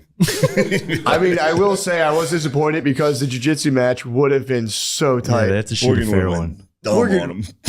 Yeah, it would have been crazy. It would have been sad, but that's what Liver King was kind of asking for. He was mad dogging him. He was like, break every bone in my body. He wanted a warrior's death. Yeah, he did. He wanted a warrior's death. I kind of I don't know. It's so funny to be like, beat my ass for my fucking family. I need this. Joe Burger. Morgan. The pay-per-view would have been crazy, bro. Pay-per-view would have went. Joe Rogan versus the Holy Trinity. Liver King 3.0. Is that what he is? He's the Have you watched all of them? You got to watch all of them. It's fucking incredible. I gotta watch it's the same. He says the same thing over and over again on repeat. What does he say? Pound and lock it down. I don't know. Billy knows everything. He's just repeating it over and over again.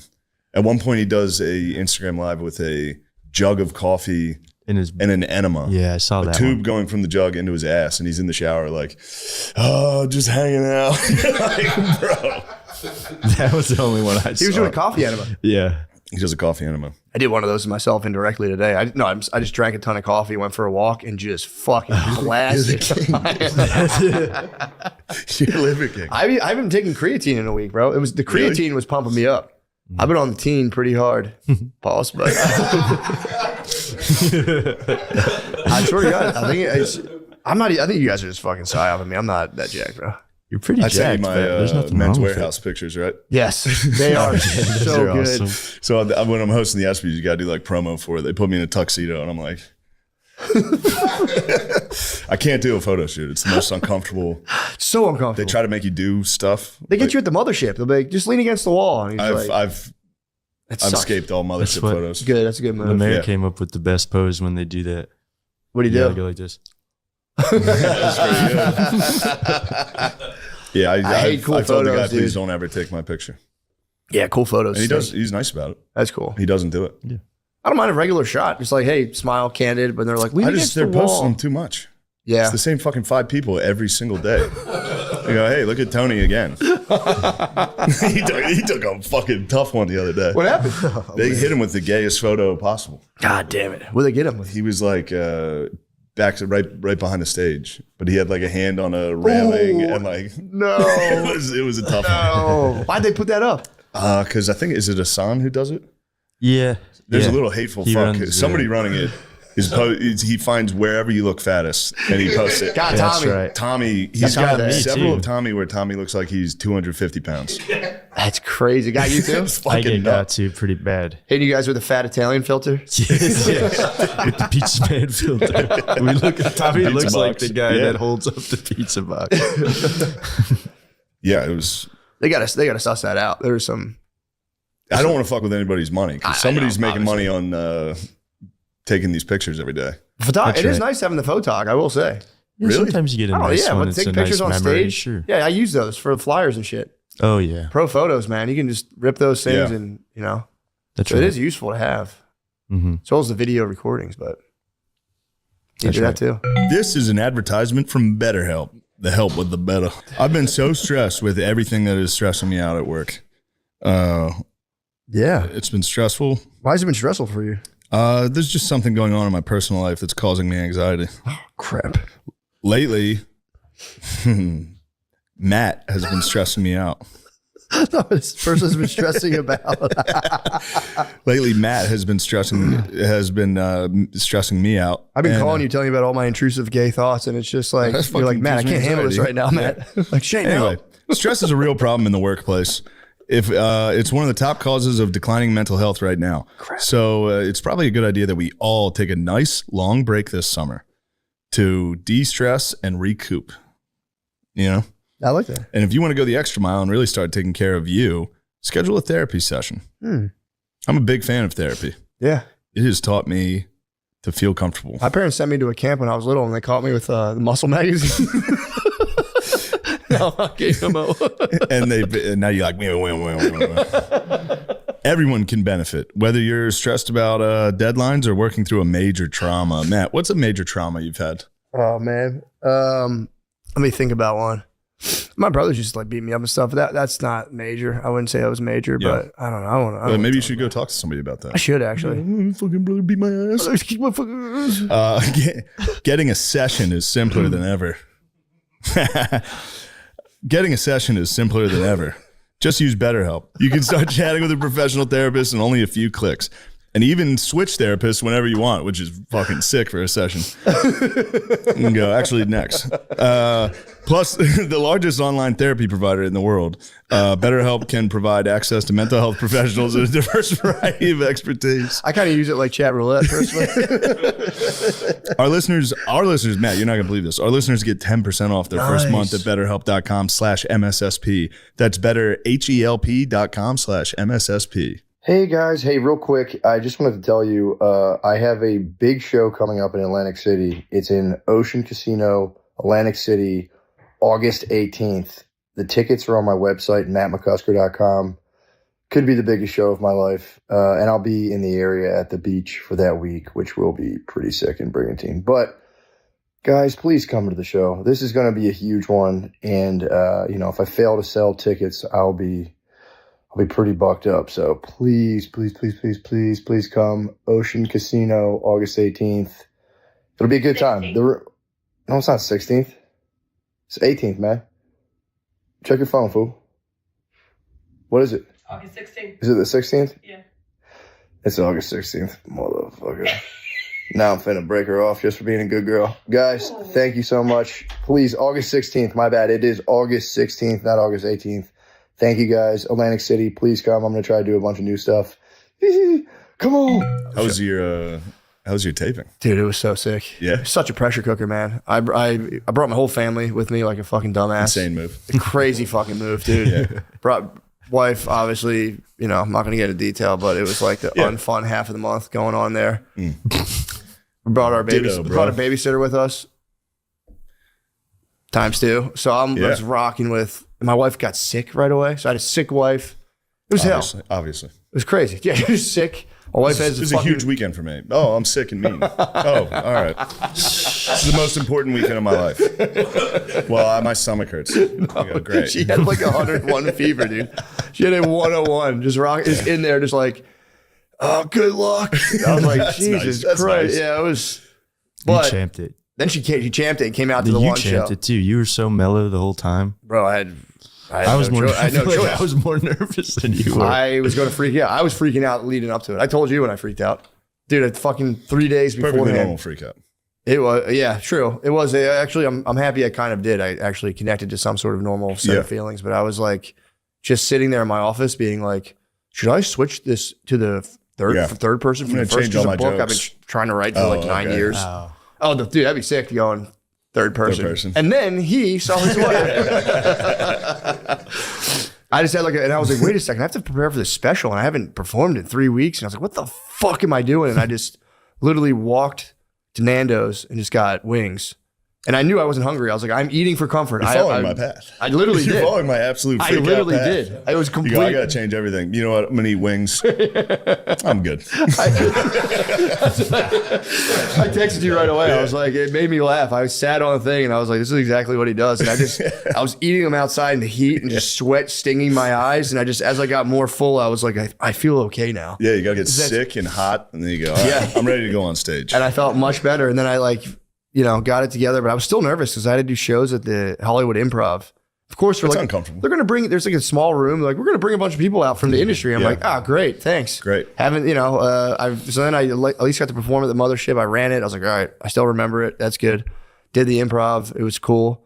And then the taping, dude, I was like, first night I was like freaking and I kept flubbing lines. Like the sets were fine. I kept flubbing lines. You probably weren't flubbing them. I was flubbing them, bro. It's all in your head. That's what they said.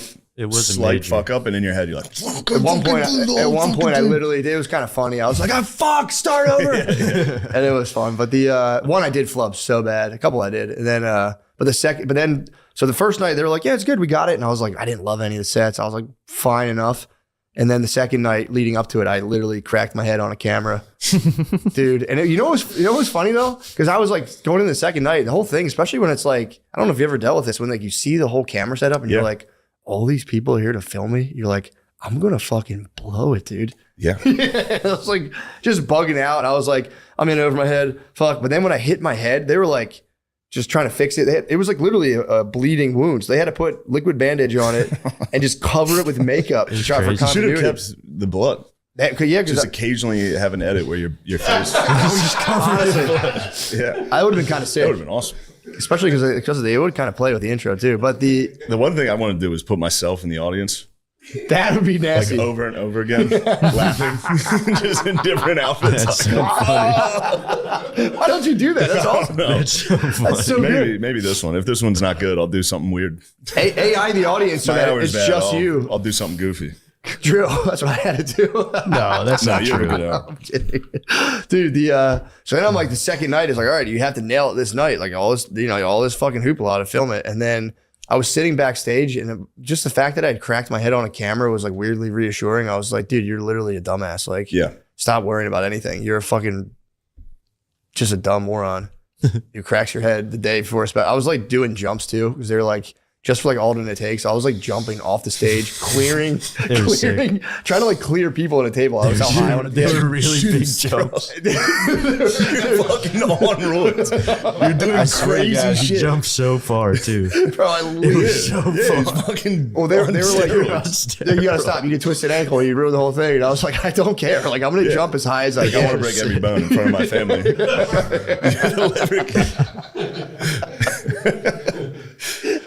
Destroy me in front of my family. Honor. It turned out good, so I was happy. But it was funny. It was such a dumb epiphany to be like, I was a fucking moron. Like I can't even try to pretend to take this seriously. Yeah, or myself whatsoever. Be like, do I really have what it takes? It's like, no, you're a moron, dude. Just go. Just do your stupid thing. All these cameras. Yeah, the cameras. When I filmed the Netflix special, they have the big one on the like the crane. My whole first hour, I was just. I just stared at it the entire. It would fly through the air, so I'd be like, "This has to be ruining the show for anybody around this." My second night, I had a giant white, like a spackle patch on my forehead. Yeah, because he got red, but the makeup was his original I turned skin red, tone. and it was just bright white. Right here. And I would go to like make facial expressions. It would just be a smooth circle. It was so funny. The movie I was just filming, the director would be like, find the lens. Look into the lens when you say your line. I didn't know he meant like near the lens. I spent 3 days going, hey. He didn't catch it. So I might not be in this movie. Every scene I'm going, but what do we do now?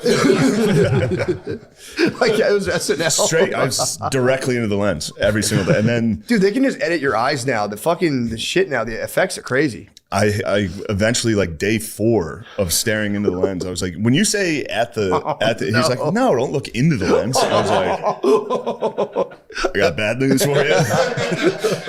Every scene. They're going to AI your eyes where they're just kind of like this way. He's a blind guy. That's what they have to do. I think they're gonna have to like use like editing to kind of like make it look like it doesn't have a giant. Yeah, they'll I don't know. contract that. The second one looks better though, I thought. It did, but it was still like a purple bruise on my head that wasn't there the first night. So Yeah, if I put makeup on, the red, they never get my ears or my neck. It's just dark red, and my face is white. I look like a Japanese lady. your ears are just crimson, Dark red.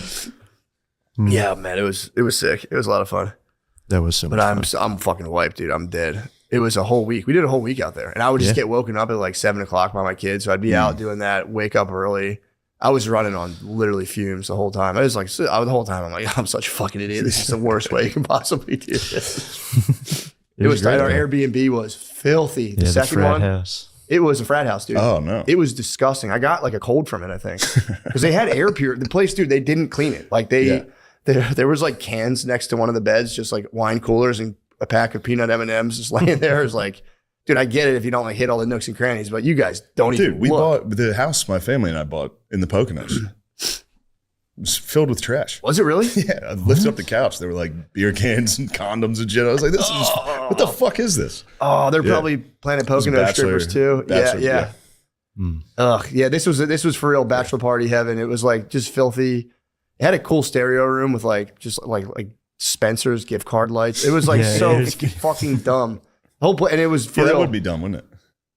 I mean, the family for the family. I was vibing in there, but I like if you walked around with bare feet, your bottom of your feet would be black. Like it was disgusting. They had air purifiers. They didn't do anything, but they did have air purifiers everywhere. So I was like, they got mold. They must have mold in this fucking place. No, brother. It sucked, but other than that, it was. At least your balls don't hurt. Yeah. Yeah, true. At least you don't have epididymitis. Have you been grumpy about it? Not You haven't particularly. lashed out. You haven't lashed out at your partner. No, not at my partner. This morning I was more so just ashamed of myself. Like crazy. I was kind of I did a little lash out this morning, but Why'd you make me have sex with your vagina? yeah, how dare you? Yeah, you should blame her for it. Okay, I'll try You should that. start. You know, did you ever see the movie? What's going on? This with is your you? fault. What You happened did to this you? Yeah, to what'd me. you fucking do to me? What'd you give me? I was saying this that the same urgent care that I got diagnosed with epididymitis at was the one that I got my rectal abscess treated at. So I've gone to this urgent care with just butthole and nutsack problems, and they probably think I'm a fucking freak. Yeah, dude. Definitely, especially when they see your giant dick. It's true. I think I'm a gay freak. Ass and They got that balls big are clipboard. wrecked. They're just going, we got a case of Here freaky comes ass that bull. fucking Freaky bull. There's Freak that bull. weird guy with the huge dick again. The huge dick Sure, and his the asshole. That's his asshole's wrecked again. His asshole's like Rainbow Road from Mario Kart. Defies the laws of gravity. I told you guys about that, right? When I was screaming in the urgent care when they lanced my abscess. No. They gave me like 5 shots of numbing, which is what I thought about when you said the patch. I wish they would have just done that. Was it on the outside that was of the your most butthole? painful. It was on the lump in my butthole. They jabbed it. Sorry if this is gross, but they jabbed it with a bunch of needles. And I was screaming like as loud and uncontrolled. As loud as I could. 1 to 10, how's your level of pain? It's a 10. It was a 10. It's like a 10. That was a 10. No, I was going, fuck. I was screaming. Fuck that. Dude, that's terrible. I'd rather die. Yeah, I You wanted have to kill me if I have an abscess. How many it was shots? really painful. It was, I lost count, probably like 4 or 5. Lemaire's S.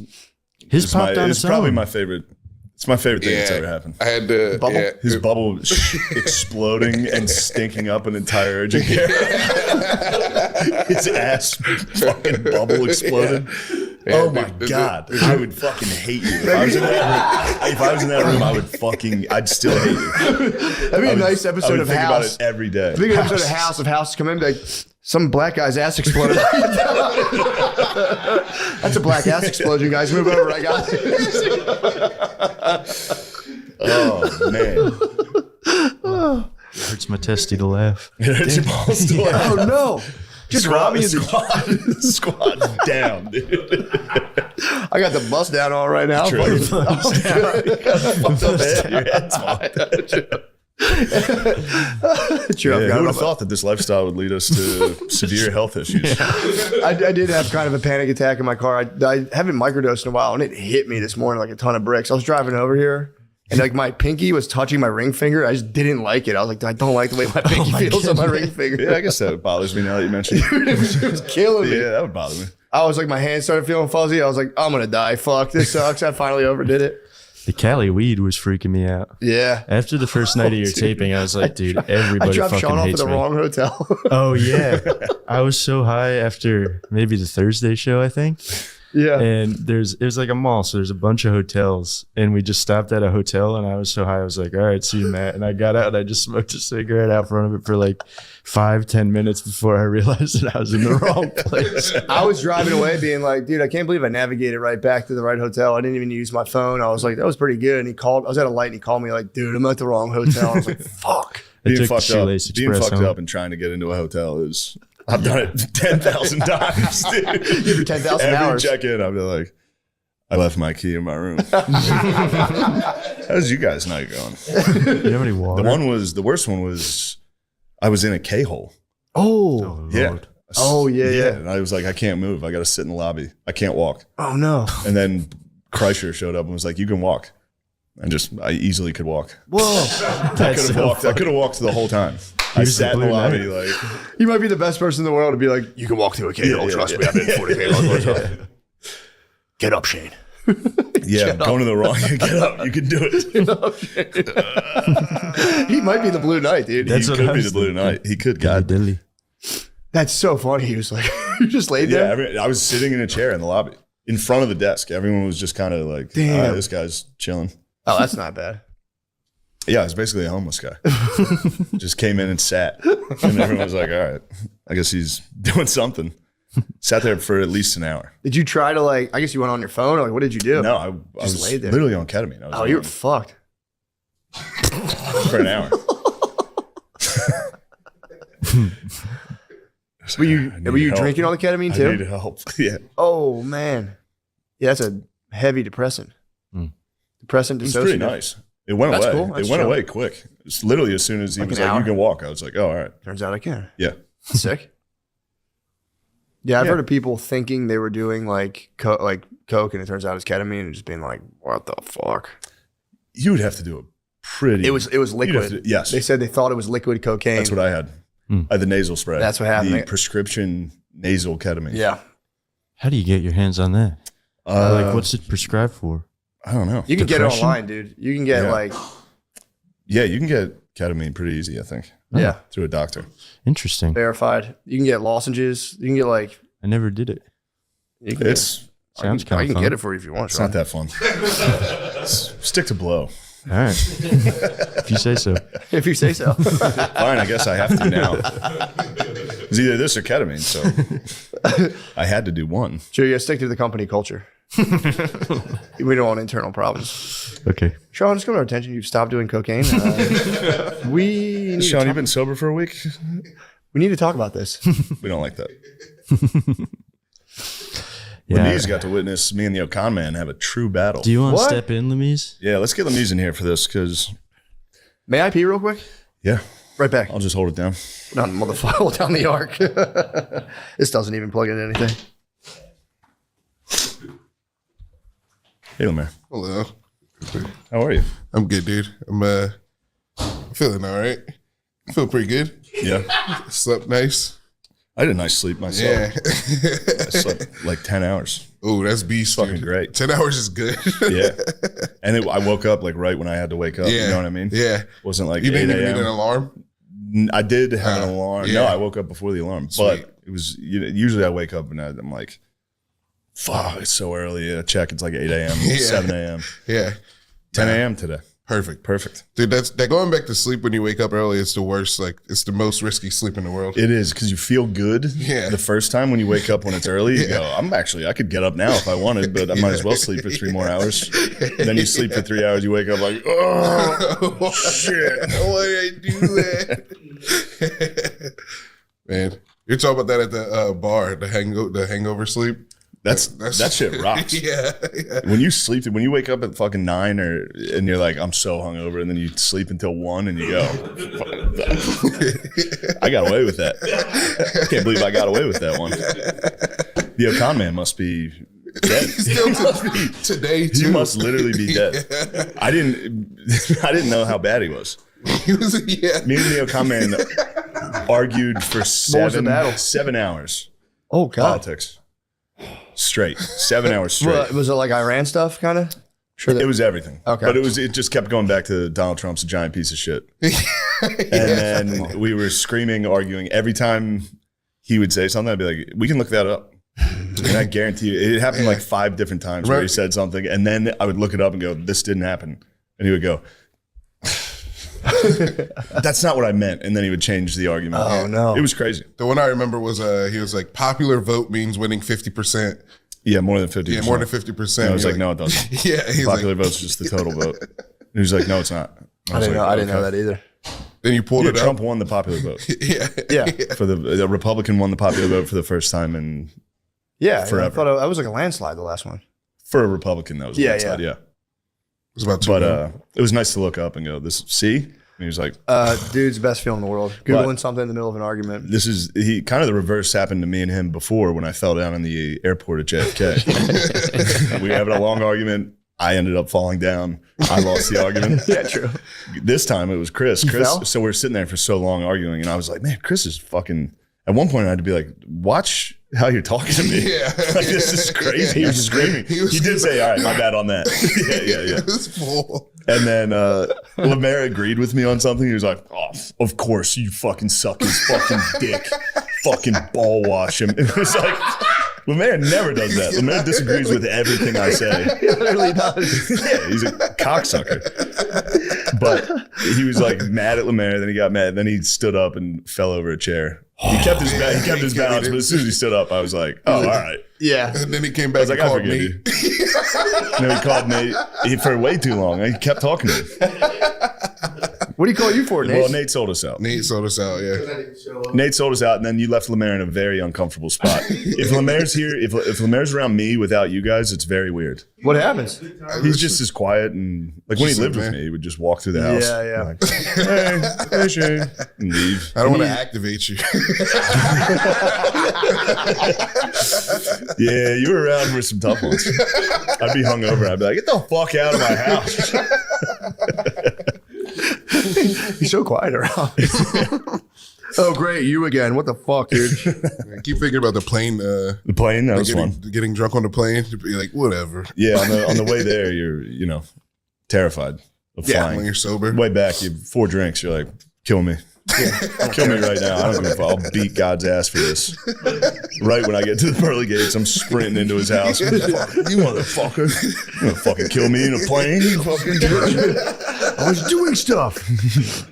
We were talking about getting the pearly gates and St. Peter being like, oh, Shane Gillis, it looks like you says here. Just fucking shut the fuck up, dude.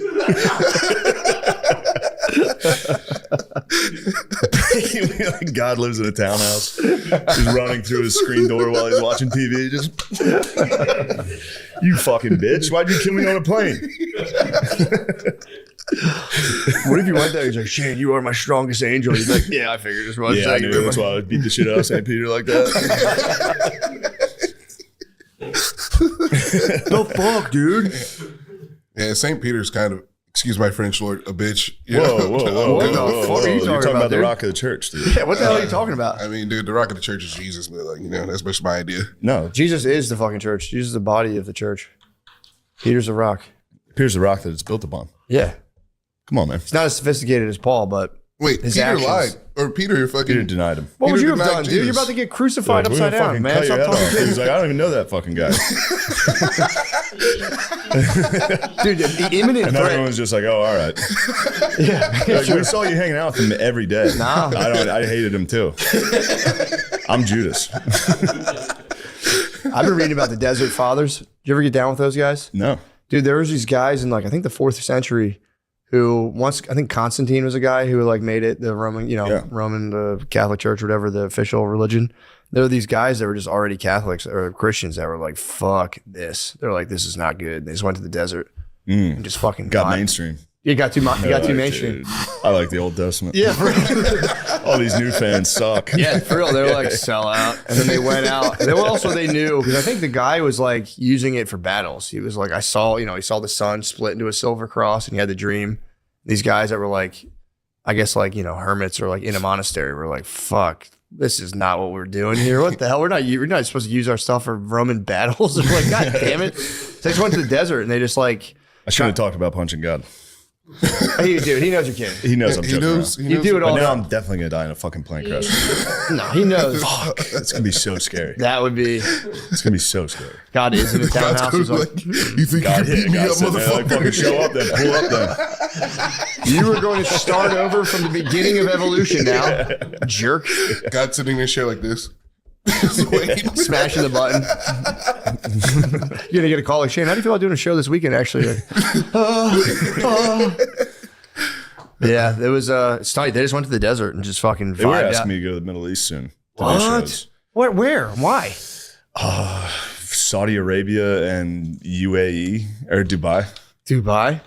I think I'm going to pass. Yeah. For the troops? Is it for the troops? Not for the troops. What? It's for the Saudis. For the Saudi princes? Yeah, and everyone's like, yeah, you should do it. Everyone's doing it. It's like, for Saudis? Yeah. Weren't those the 9/11 guys?